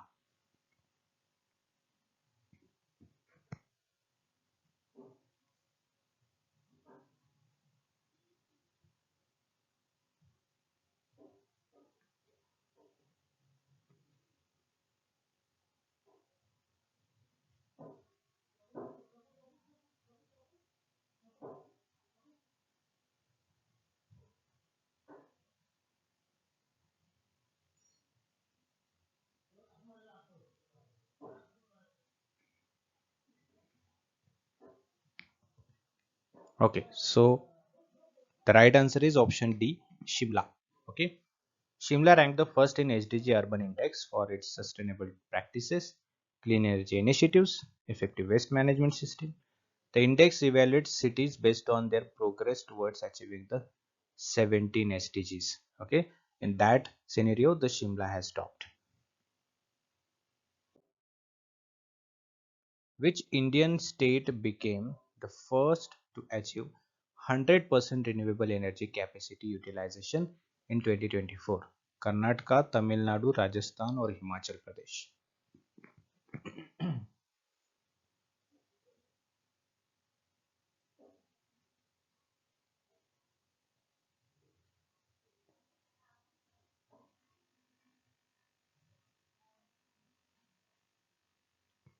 Which Indian state became the first to achieve 100% renewable energy capacity utilization in 2024?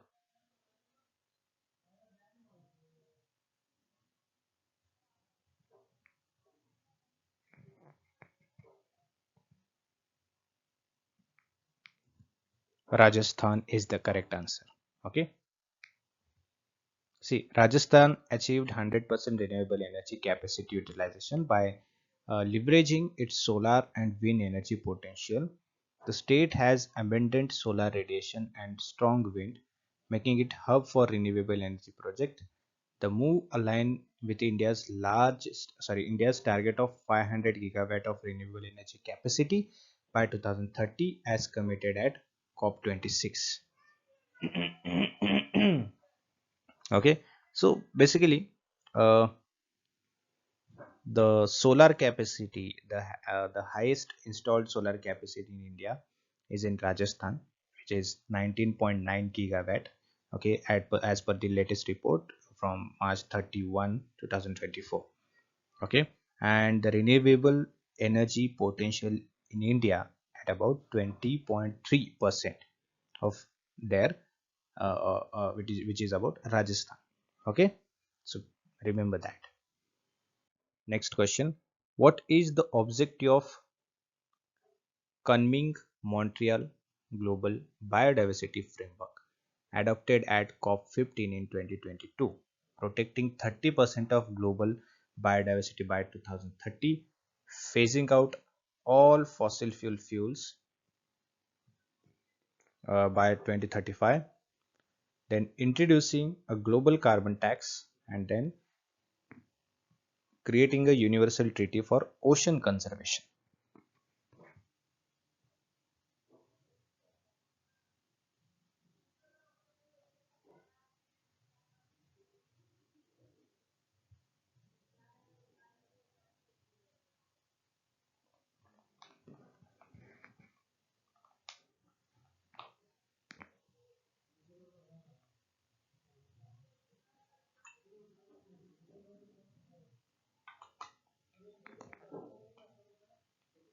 So right answer is option A, protecting 30% of global biodiversity by 2030. Okay, see, the coming Montreal Global Biodiversity Framework is a landmark agreement to protect 30% of terrestrial and marine ecosystem by 2030, termed the 30 into 30 target. Okay, ये याद रखना, ये बहुत important है, 30 into 30 target. Okay, that means 30% protection by 2030. Okay, it addresses biodiversity loss, ecosystem degradation, and need for sustainable resource use. Okay, then the framework emphasizes equitable sharing of benefits from genetic resources and sustainable financing. Next, which river was declared a legal entity by Uttarakhand High Court in 2024? Ganga, Yamuna, Alaknanda, and Mandakini.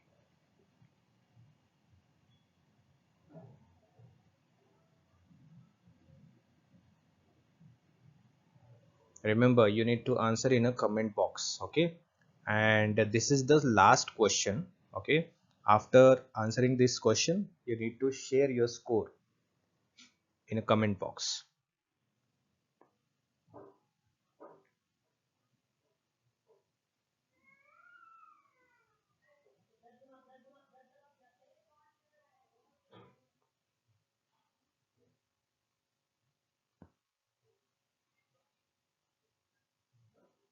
So the right answer is option D, Mandakini. Okay, the Mandakini river was declared a legal entity, okay, to protect its ecological integrity and ensure its rights are preserved. This decision mandates that river can be treated as living entity with rights to its flow, protection, and restoration.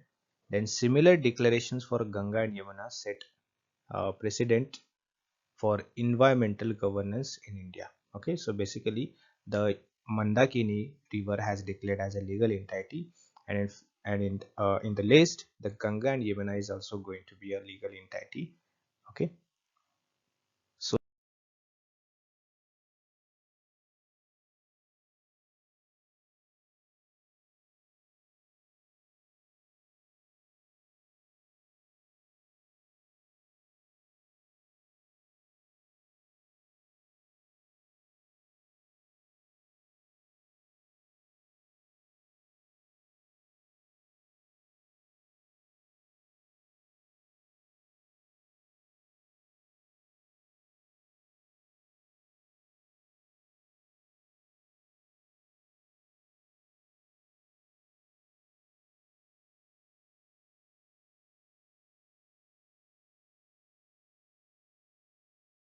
which global initiative aims to achieve net zero carbon emission by 2050?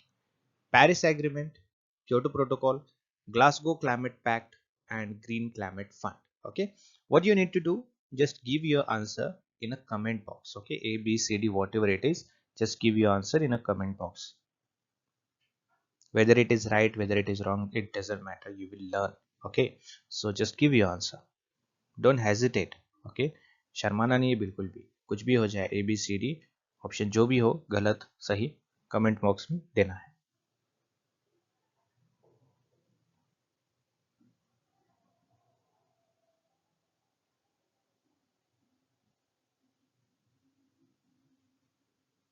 Okay, correct. जिसने भी option C दिया है, Glasgow climate pact, ये बहुत ही correct answer है. Glasgow climate pact जो है, that is the global initiative that aims to achieve net zero carbon emission. Okay, see, Glasgow Climate Pact, it was adopted in COP26 in 2021. याद रखना, emphasizes reducing greenhouse gas emission to achieve net zero by 2050. Okay, so this is the main target till the 2050, right? They have committed to reduce the greenhouse gas emission, okay, by net zero. Okay, and this initiative and this achievement, okay, this goal was decided in the Glasgow Climate Pact, which was adopted in COP26 2021. Okay, It also includes commitment for phasing out coal and fossil fuel subsidies. Basically, we are depending on the fossil fuels for energy production, right? So that is also a commitment in that Glasgow Climate Pact, that reducing the dependency on fossil fuels and maximum depending on the energy production which is coming from the natural resources. Getting it? This pact builds on the Paris Agreement, strengthening global efforts to combat climate change. Okay, so this is your Glasgow Climate Pact by 2050. That is the target. Okay, moving to the next question.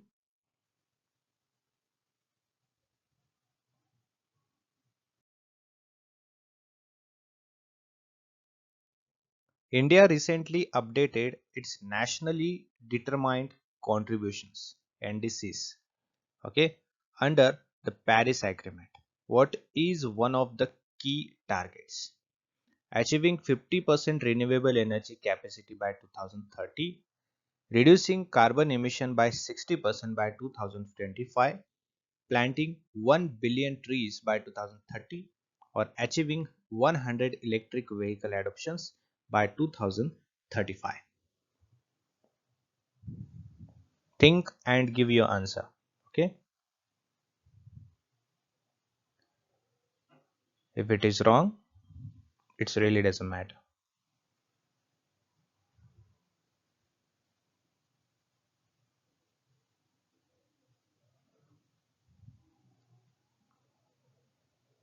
चलो, so correct answer है आपका option A. Okay, achieving 50% renewable energy capacity by 2030. Okay, see, India has submitted revised NDCs, nationally determined contributions, in August 2022, committing to 50% of its installed energy capacity from non-fossil resources and reducing the emission intensity of GDP by 45% by 2030. Okay, this aligned with India's long-term net zero goals by 2070. ठीक है? Next question. Which Indian city was declared the cleanest in India for the 7th consecutive year in Swachh Sarvekshan 2023? Bangalore, Indore, Pune, Ahmedabad. What is it?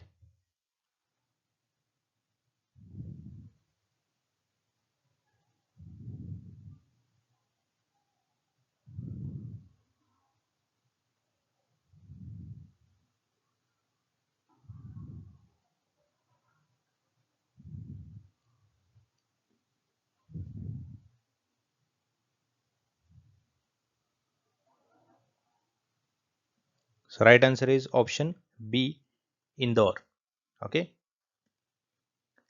See, Indore retained its top spot in the Swachh Bharat Sarvekshan 2023 ranking, showcasing its exceptional waste management and cleanliness efforts. This initiative is a part of Swachh Bharat mission aimed at promoting cleanliness across India. So basically, remember this one point, okay? Swachh Bharat mission. Aim for this mission is promoting cleanliness across the India. Okay, if the question arises from this topic, like which mission is initiating for promoting cleanliness across India, then Swachh Bharat mission is correct. Okay,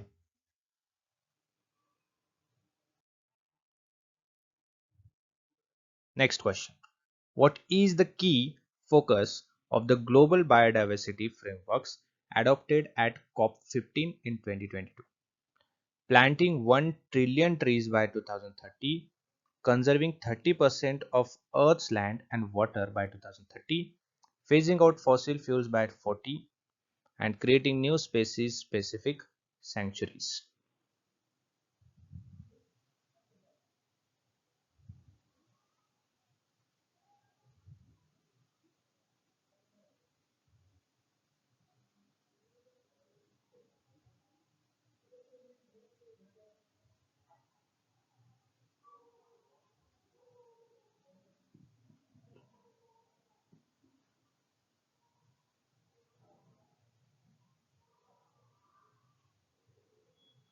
So right answer is option B.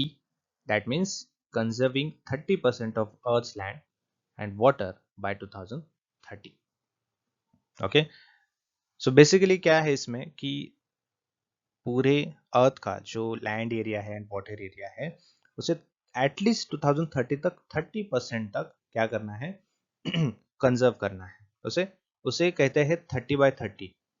ठीक है, 30/30 target उसे कहा जाता है. Global biodiversity framework adopted at COP15 in Montreal Canada sets the 30/30 targets to conserve 30% of world's land and marine areas by 2030. ठीक है, समझ में आया इसे 30/30 क्यों कहा जाता है? बिकॉज 30% कंजर्व करना है. कब करना है? 2030 में. ठीक है, तो इसीलिए इसे 30/30 कहा जाता है. ठीक है,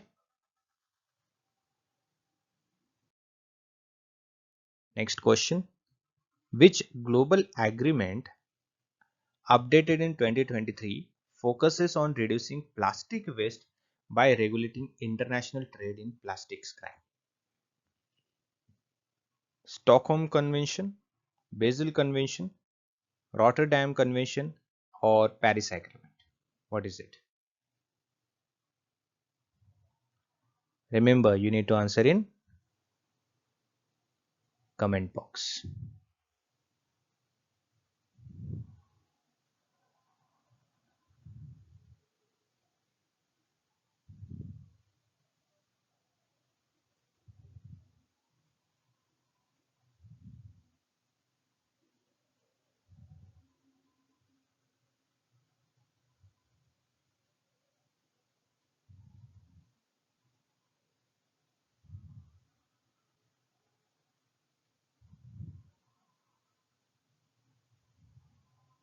So right answer is option B, that is Basel Convention.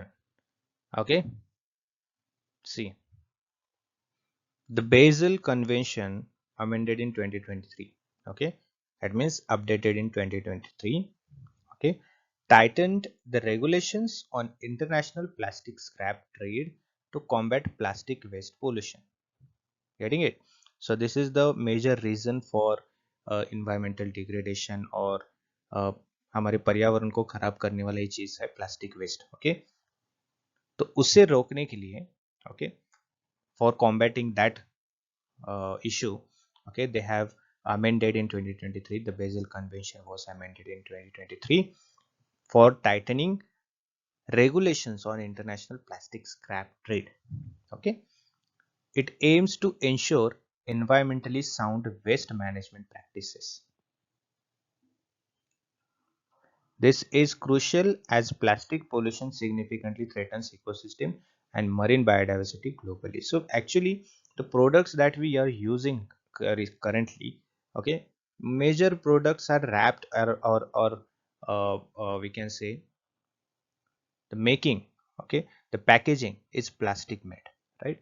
And we, what we do in India, basically we use those product, okay, throw that packaging wherever it is, okay, wherever you are.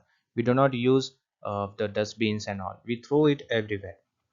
So that is why the major reason is happening, that environmental degradation is happening just because of that situation. Clear? So for that situation, to reduce that situation, the Basel Convention was amended. ठीक है, next one. Which Indian mission targets the restoration of degraded lands and achieving land degradation neutrality by 2030?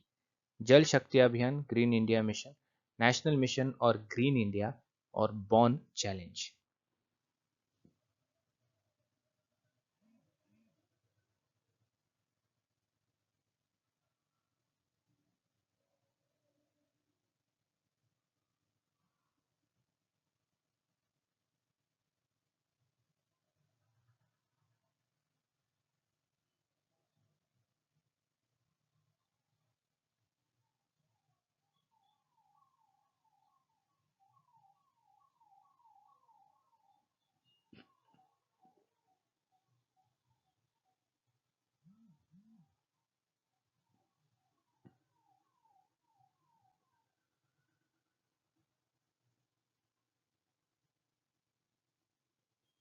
So right answer is option D, that is Bonn challenge. ठीक है, देखो यहाँ पे Bonn challenge. India pledged to restore 26 million hectares of degraded land by 2030. Getting it? Very major initiative it is. By 2030, India is decided to India has decided to restore 26 million hectares degraded land, right? Under the bond challenge. That is the bond challenge. Okay. Now you must have understood what is bond challenge, right? The initiative focuses on sustainable land use and combating desertification, right? So whatever the reason for desertification, okay, they are planned, they have planned for restoring that the natural places, right? This align with the UN Sustainable Development Goals 15, life on land. Basically, this goal will be fulfilled if the India succeed with the initiative, with this initiative. Okay, our 15th goal of SDG will be also completing, not completing, but fulfilling, right? That is we can say. So India has taken very big initiative, 26 million hectares, okay, degraded land they have adopted, and they are trying to restore that. The desertification will be removed, right? Next one. What is the major goal of the Lifestyle of Environment (LIFE) initiative launched by India in 2022? Very important. Life के बारे में तो पूछेगा ही पूछेगा exam में, तो ये important है, इसे important समझ के जाना। यहाँ पे कर देता हूँ, ठीक है। Promoting organic farming, encouraging sustainable lifestyle, increasing renewable energy capacity, और boosting water conservation efforts। चलो, आपको पता है क्या करना है, आपको कहाँ पे देना है आंसर, कमेंट बॉक्स में, ठीक है।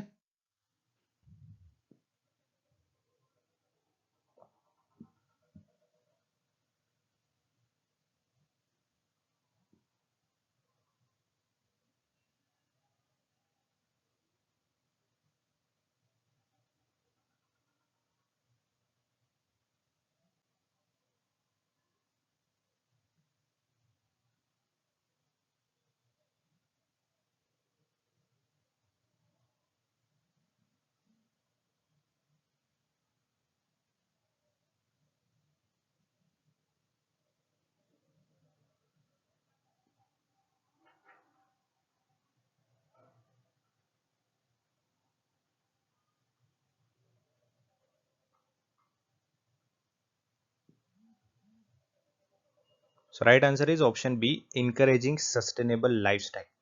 ठीक है, सी लाइफ, LIFE इनिशिएटिव, ये याद रखना है, लाइफ का जो फुल फॉर्म है वो याद रखना है, ठीक है। लाइफस्टाइल फॉर इन्वायरमेंट, ठीक है। Introduced by India at COP26, focuses on adopting environmentally friendly practices in daily life। ठीक है, समझ में आ रहा है। It encourages reducing waste, then conserving resources. See what they are saying. In COP26, the India has taken this initiative live. It focuses on adopting environmentally friendly practices. So daily, uh, India will do some initiatives in terms of protecting the environment. Okay, then restoration and all things, right? Some of the examples like reducing waste, okay, encouraging reducing waste, conserving resources, and promoting sustainable consumptions. These kind of initiatives India will take daily. That is the lifestyle for environment, okay. This initiative supports global efforts to combat climate change and environmental degradation। समझ में आ रहा है। So basically India का जो ये initiative है, ये ऐसा कहता है कि डेली कुछ ना कुछ तो इन्वायरमेंटल एक्टिविटी करनी चाहिए जिससे इन्वायरमेंट को फायदा हो और आगे जाके हमें भी फायदा हो, राइट। बेसिकली जो भी डिग्रेड हो रहा है उसे रिस्टोर करने का काम ये कर सकता है। ये इनिशिएटिव लिया है COP26 में इंडिया ने, ठीक है। इससे हमारे जो ग्लोबल प्रॉब्लम्स है वो भी कम होते जाएंगे, ठीक है। हमारे नेशनल प्रॉब्लम्स है इन्वायरमेंट को लेकर वो भी कम होते जाएंगे, राइट। क्लाइमेट चेंज में भी फर्क आएगा। Getting it? So this is the initiative, daily environmental friendly practices will be happening। Next question, The International Solar Alliance ISA recently launched the program to promote solar powered cooling system. Solar powered cooling system, गर्मी से ठंडी करना है, समझ में आ रहा है? What is its primary objective? Reduce dependency on fossil fuels, mitigate the urban heat island effects, increase accessibility to sustainable cooling solution, or promote the use of rooftop solar panels.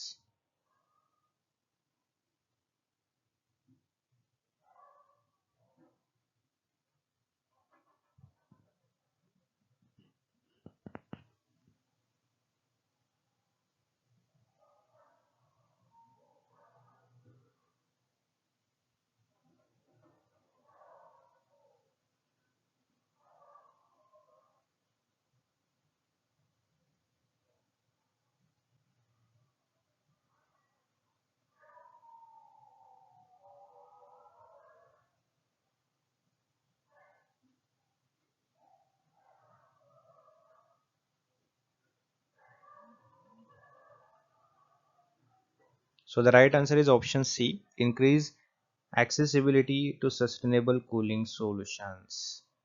ठीक है, इसलिए ये ISA ने recently launch किया है using solar power for cooling system.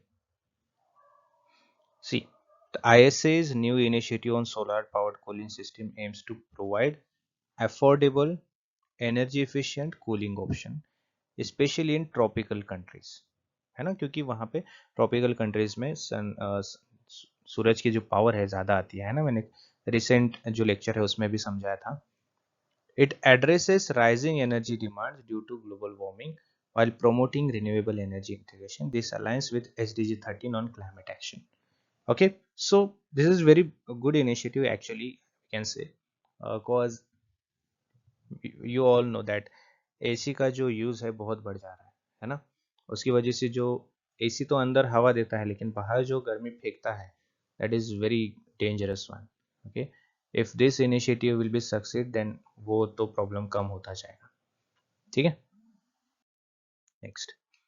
Which 2023 report by UN emphasized the need for urgent action to close the global biodiversity funding gap? Okay, Living Planet report, Global Biodiversity Outlook, State of World's Forest, and UNEP Emission Gap report.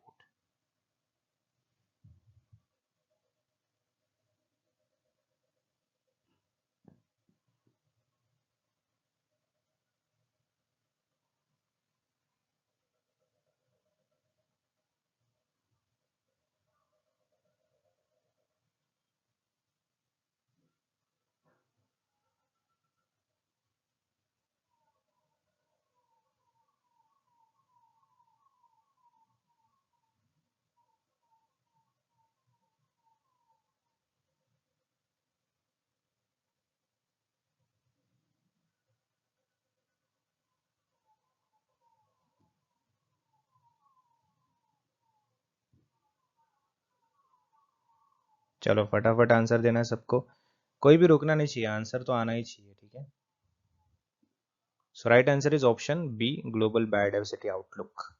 Okay, Global Biodiversity Outlook 5 report highlights the critical shortfall in biodiversity funding, estimates $700 billion annually. It stresses the importance of addressing biodiversity loss through conservation and sustainable use. Urgent action is needed to achieve 30 by 30 conservation goal and protect ecosystem. ठीक है, याद रखना ये सब. Next question. Which program is implemented by Indian government to conserve biodiversity in Himalayan region? National Biodiversity Mission, National Mission on Himalayan Studies, National Afforestation Program और Wildlife Protection Program.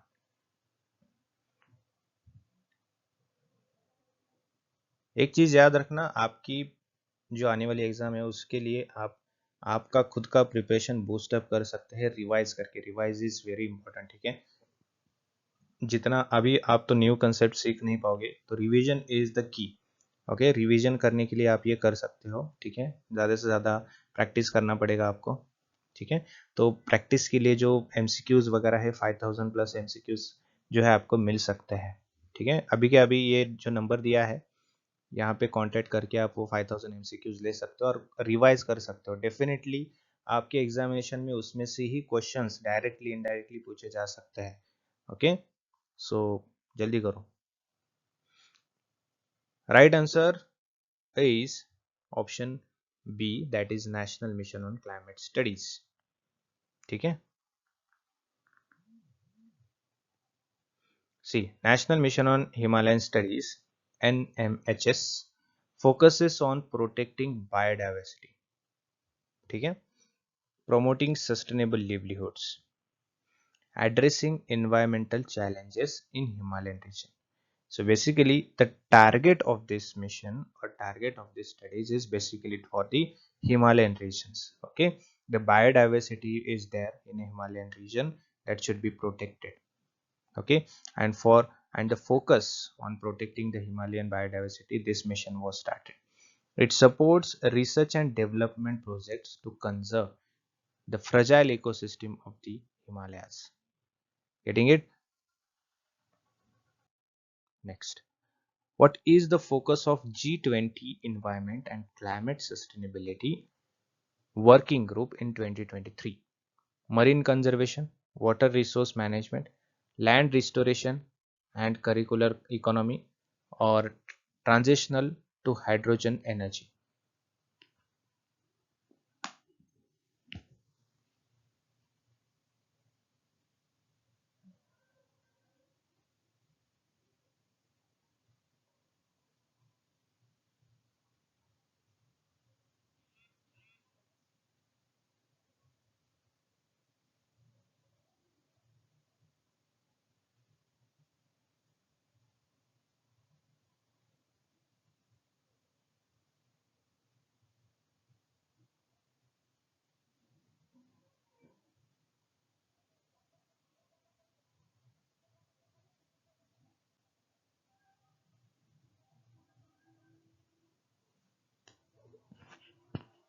So right answer is option C, land restoration and circular economy.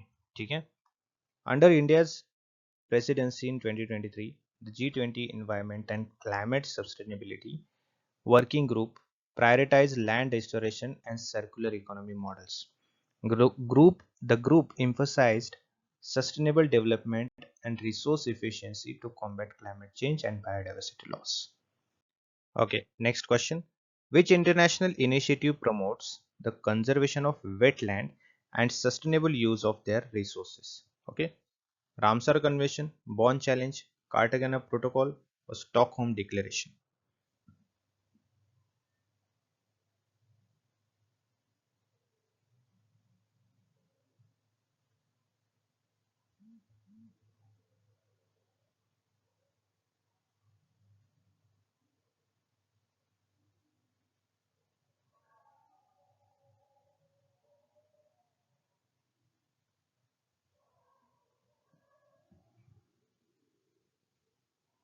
So right answer is option Ramsar Convention.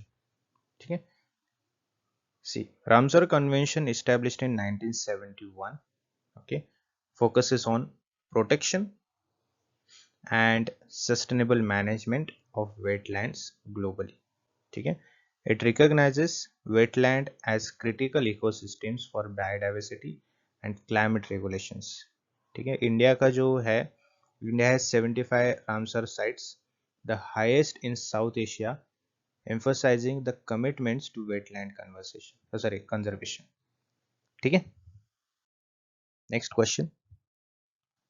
What is the purpose of Mangrove Alliance for Climate Change launched at COP27 in 2022?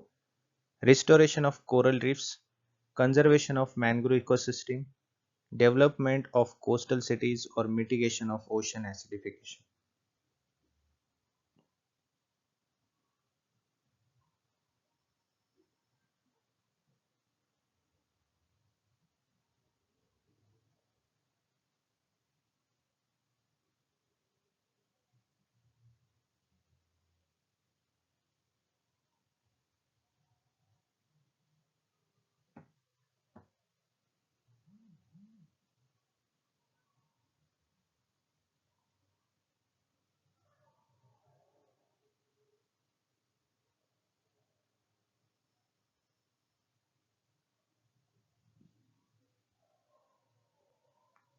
So right answer is conservation of mangrove ecosystem. ठीक है? See, MAC it is called in a short form, Mangrove Alliance for Climate. Okay, it is MAC. Was introduced to protect mangrove forests, which act as a natural carbon sink and protect coastline from extreme weather. Okay, which is not good for this thing. India is a member of Alliance, highlighting its commitment to biodiversity conservation and climate resilience. Which recent UN initiative focuses on achieving sustainable food system by addressing global hunger and food security?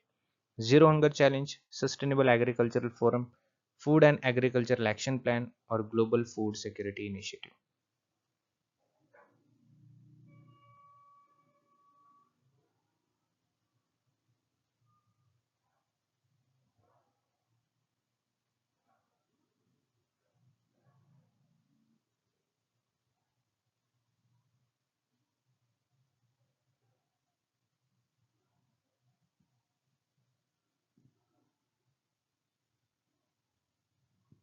So right answer is option A, Zero Hunger Challenge.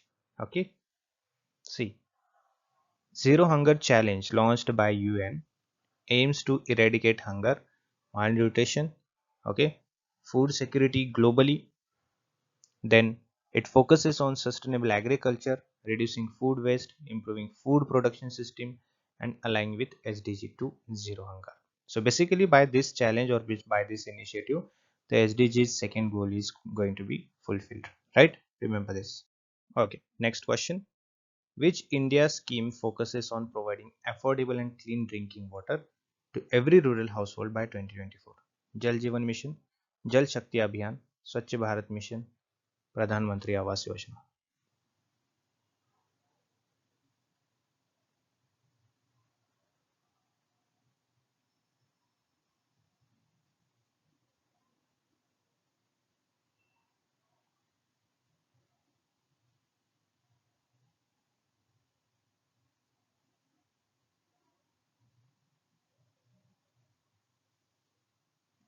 So right as answer is Jal Jeevan Mission.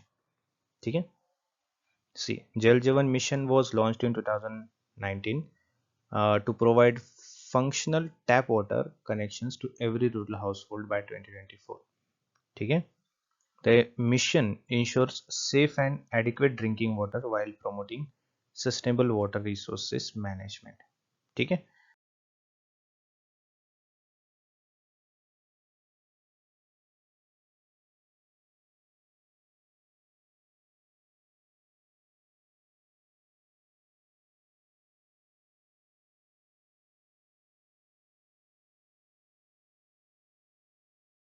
The Framework Agreement of International Solar Alliance ISA was opened for signature of a member countries in New Delhi, India, Paris, France, Geneva, Switzerland, or Marrakesh, Morocco.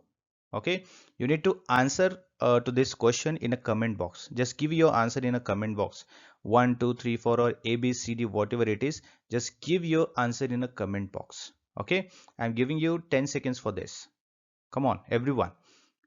The people who are watching this video, please comment in the comment box whatever your option is, whether it is right, whether it is wrong, doesn't matter. Just give your answer in comment box. New Delhi, Paris, Geneva, or Marrakesh.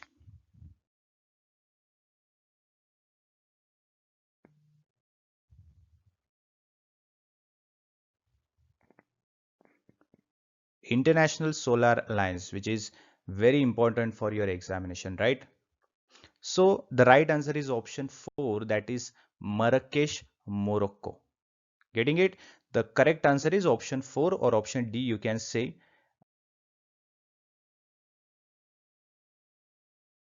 Uh, See here, the Framework Agreement of International Solar Alliance ISA was opened for signature on November 15, 2016. Please remember this date at a conference of parties COP22. okay, to the United Nations Framework Convention on Climate Change, which is called UNFCCC in a short, held in Marrakesh, Morocco. Getting it? So it was signed first in a November 15, 2016, okay, at the Conference of Parties, that is COP22, to the United Nations Framework Convention on Climate Change. Clear?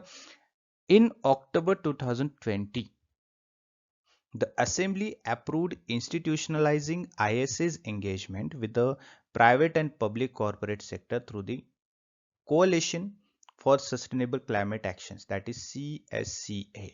Please remember this, the full form of CSCA. Okay. Then, in the wake up of global pandemic, getting it?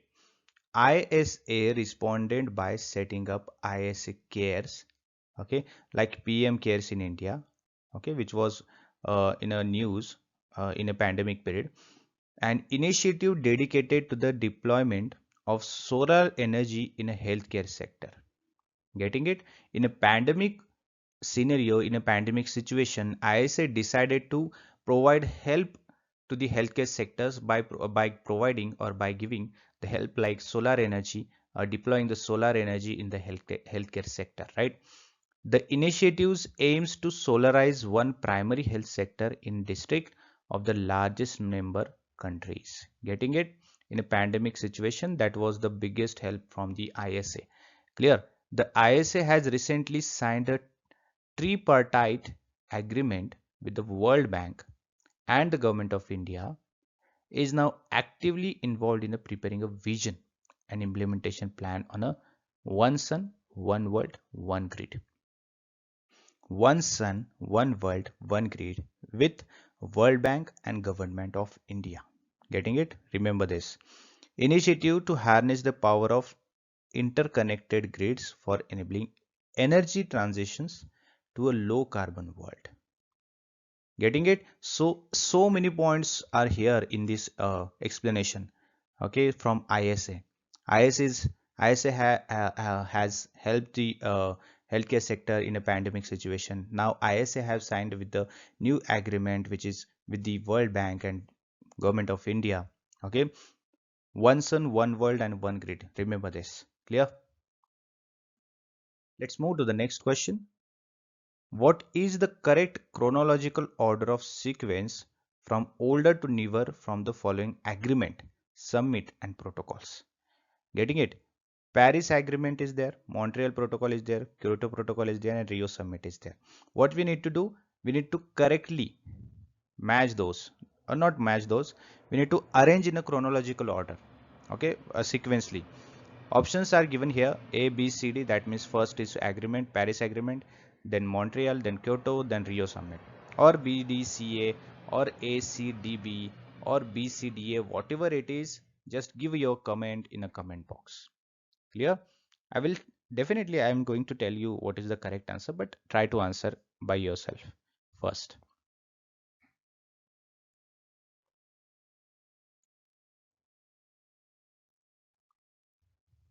Give your answer, fatapat.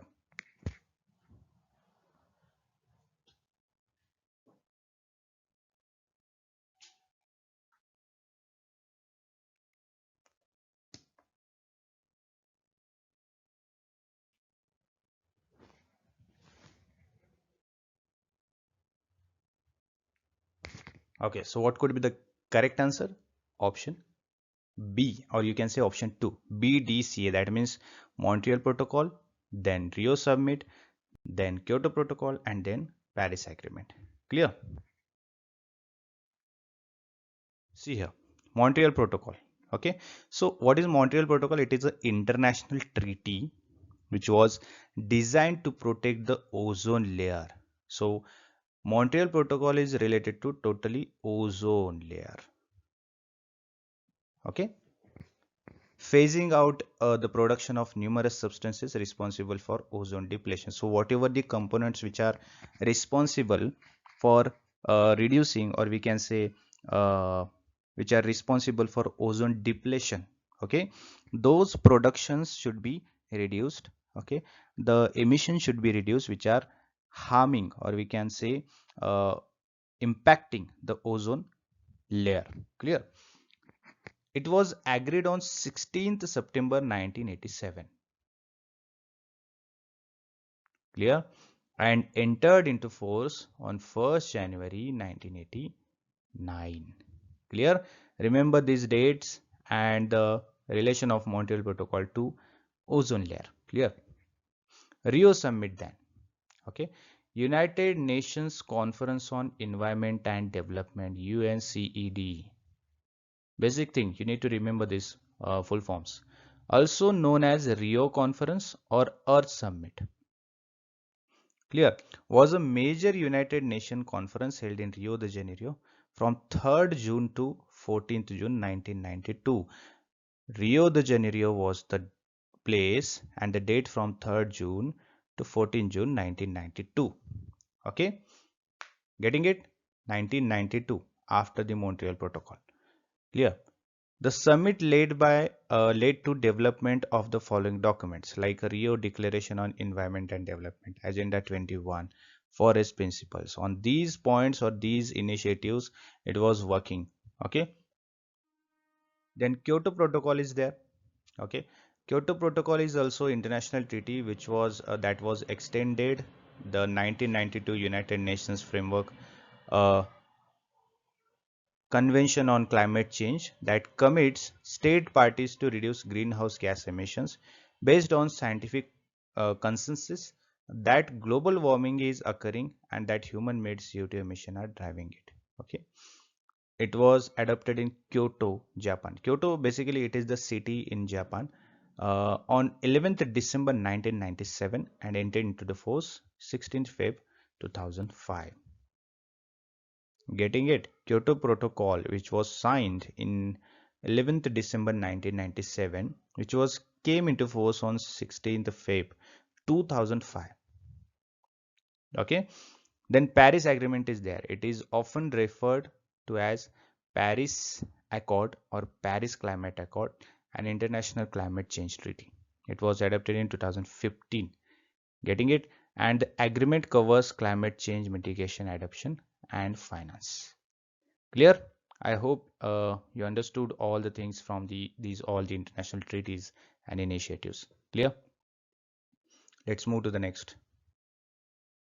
The virus responsible for spread of COVID-19 is, okay. It is also an important topic because the recent pandemic was because of this virus, right? So we need to remember this. SARS-CoV-19, SARS-CoV-2, Corona 19 or SARS-CoV-1. Okay, give your answer in the comment box.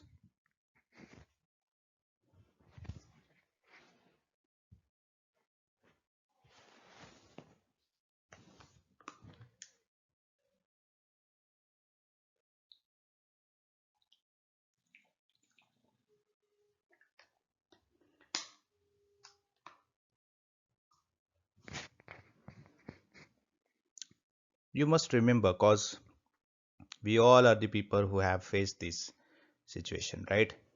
So the correct answer is option B, that is SARS-CoV, SARS-CoV-2. Okay. Next question. Which place in India was the East Asian bird species Korean flycatcher spotted recently? Getting it? Which place in India was the East Asian bird species Korean flycatcher spotted recently? Mumbai, Delhi, Kolkata or Chennai? Okay, which one is the correct answer or which one is the correct place where this East Asian bird species Korean flycatcher was spotted?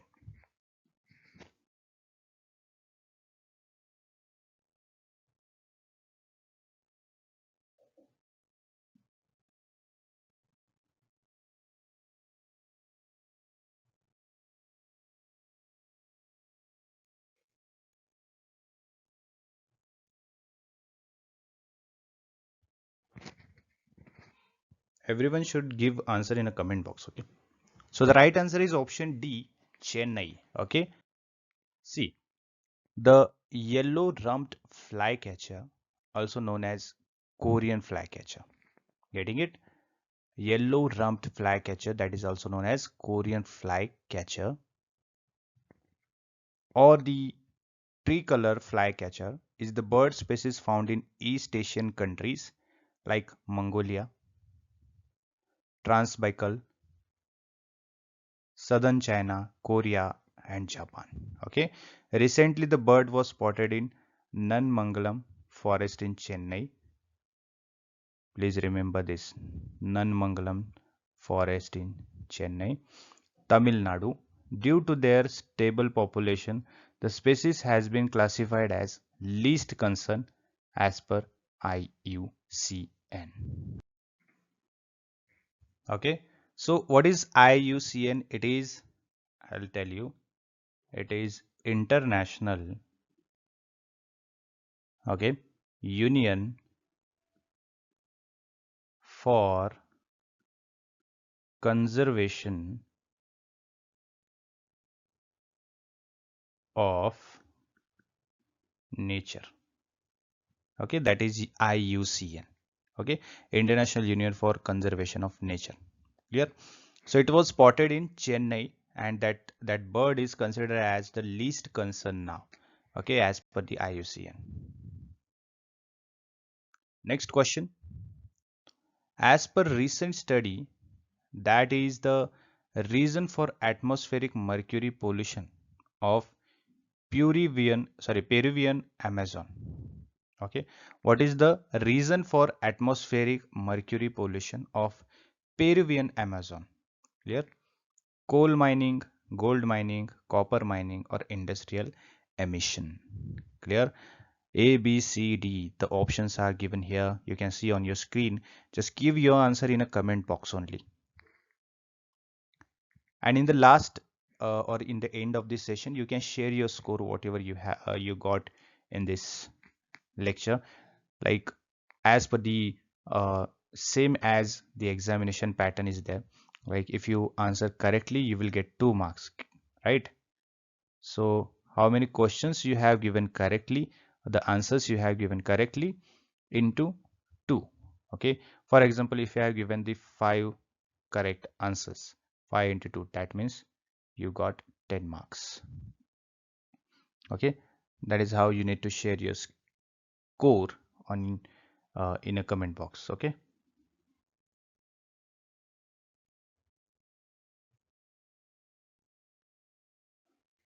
Okay, so right answer of this question is option B, that is gold mining. Okay, we all know that what is gold mining. Clear? Here you can see in a new study, researchers have found that the highest level of atmospheric mercury pollution in the world are found in a patch of Peruvian Amazon.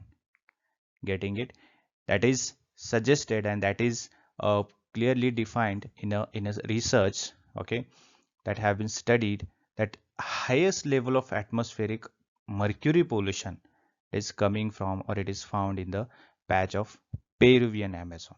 Clear? That is the one point we have studied. Then second is the study shows that illegal gold mining in Peruvian Amazon is causing record high level of atmospheric mercury pollution.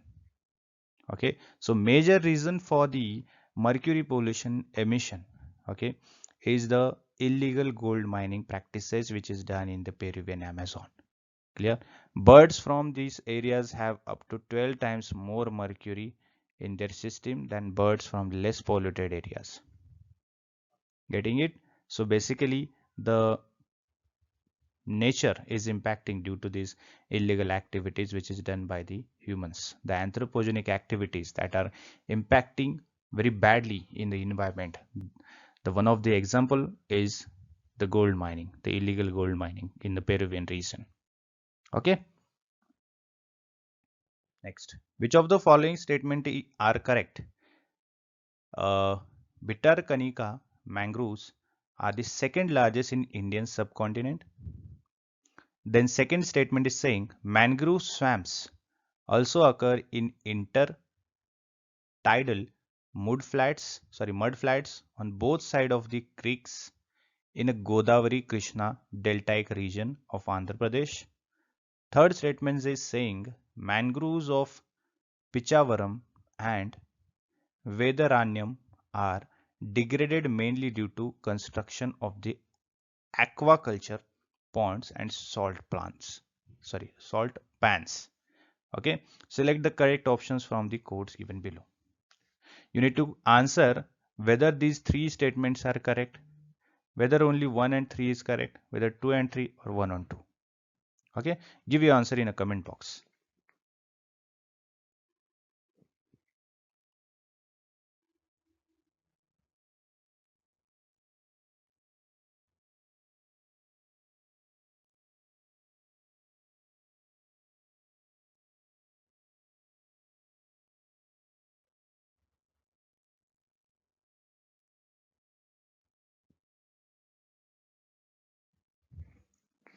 So right answer of this question is option D, that means 1 and 2 and 3. The all statements are correct. Clear? See here. The Bhitarkanika mangroves ecosystem was India's mainland's second largest single block formed mangroves forest. Clear? These ecosystems were formed in the Brahmani Baitarani deltaic region and were designated a wildlife sanctuary in 1975. Please remember these points which are very important. The Bhitarkanika Wildlife Sanctuary encompassing an area of 672 square. That is the first statement is saying about. Clear? Second statement, mangrove swamps are found in intertidal mud flats on both sides of creeks in the Godavari Krishna deltaic region of Andhra Pradesh. Clear? The Godavari Krishna mangroves are vital part of coastal ecosystems. In the eastern part of India, they are key ecological assets that provides many benefits. The main cause of third statement I'm telling about now, the main uh, cause of degradation, the mangroves in Pichavaram and Vedaranyam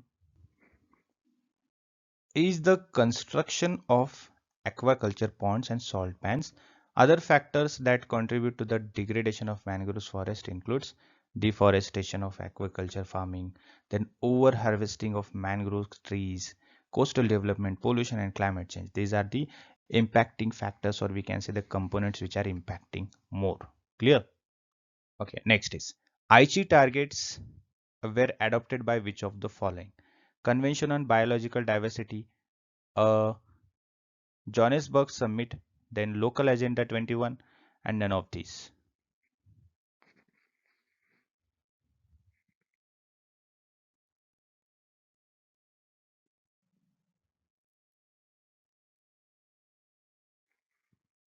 So option A is the correct. Convention on Biological Diversity is the correct option. See, these are the points which are very important, like Aichi biodiversity targets adopted by parties of Convention on Biological Diversity, that is called CBD, in October 2010 at the Nagoya conference in Aichi, Japan. Okay. Many of the 24 conservation targets are discussed in the 15th conference of the parties COP15, aim to avoid past mistake and improve the world's last set of conservation goals, the Aichi biodiversity targets that expired in 2020. Okay. No single country met all 20 Aichi targets within its own borders, according to the September 2020 UN assessment. It includes goals such as reducing deforestation by at least half during the coming decades and curbing pollution so that it no longer harm the ecosystem. Okay, then many of targets, however, includes vague language and did not hold countries to the specific action. After parties adopted the Aichi targets, they were expected to advise their own national biodiversity target strategies that would mimic the goal laid out by Aichi. Nearly all parties created these strategies, but most were never fully implemented. Clear? Olive ridley is the name of which species? Snake, turtle, butterfly, or dog?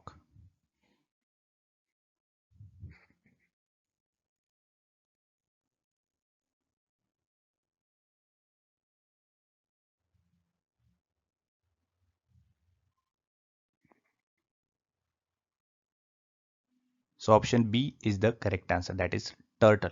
Okay.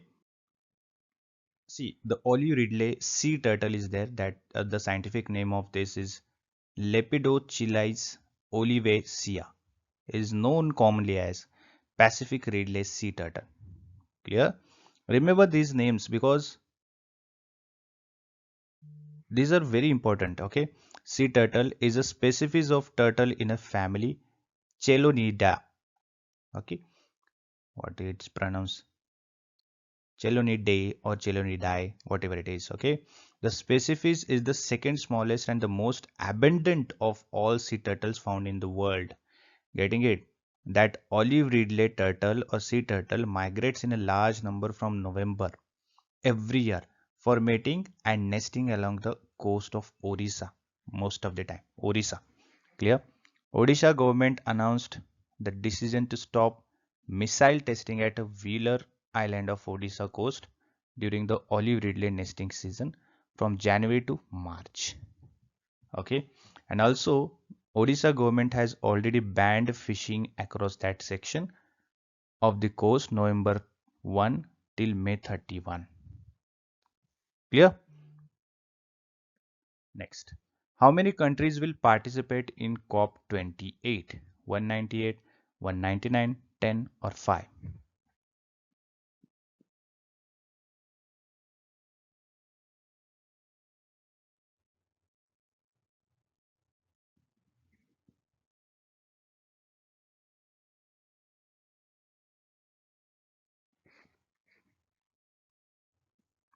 198 countries will be participating in the COP20, sorry, will participated in COP28. Okay. See, 197 countries participated in 28th Conference of Parties COP28, which was held in Dubai. Okay, why it is saying 197? I'll tell you. United Arab Emirates from November 30 to December 12, 2023. Okay, COP28 was the world's largest decision-making process on climate issues and was expected to host over 70,000 delegates. Okay, so basically why it is said 197, because 197 countries plus one EU, European Union. Clear? Total 198 countries. Remember this. See, at COP21 countries, the initiative or the targets, we can say, or objectives showcased their efforts to limit global warming, discussed how adopt to mitigate climate change. They formally assessed their progress under 2015 Paris Climate Agreement and signed a declaration on food system, pledging to tackle the climate impacts of the food industry. Those points were discussed in the COP28. Who is hosting COP28? UK government, UAE government, US government, or Indian government?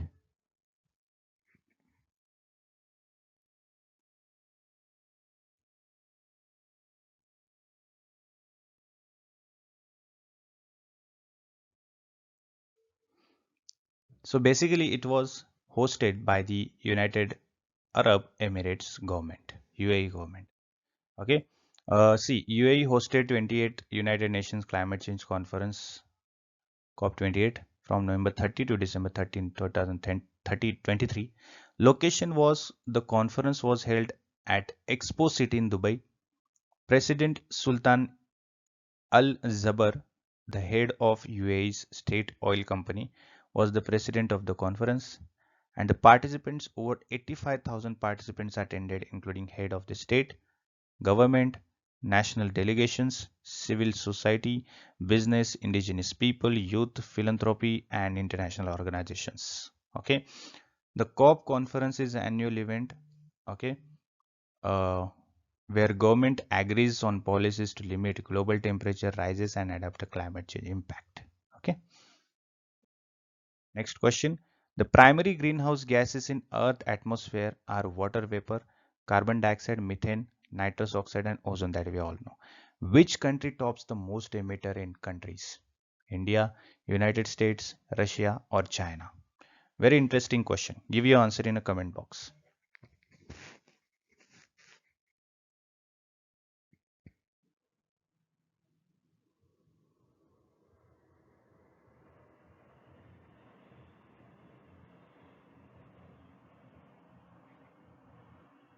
A, B, C, D, whatever it is, give your answer in a comment box. Okay.